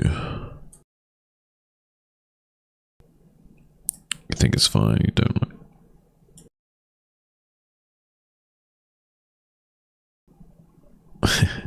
Yeah, peace, Dustin. I hope you have a good evening, my guy. I know it's not quite late for you yet, but we'll be soon, I imagine.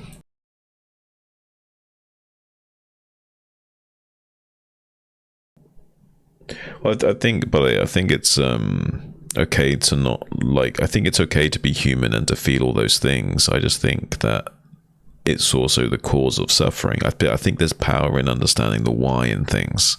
So it's like, it's okay to suffer and it's okay to be infallible and to make mistakes, but it's also important to know that to be consciously aware of that.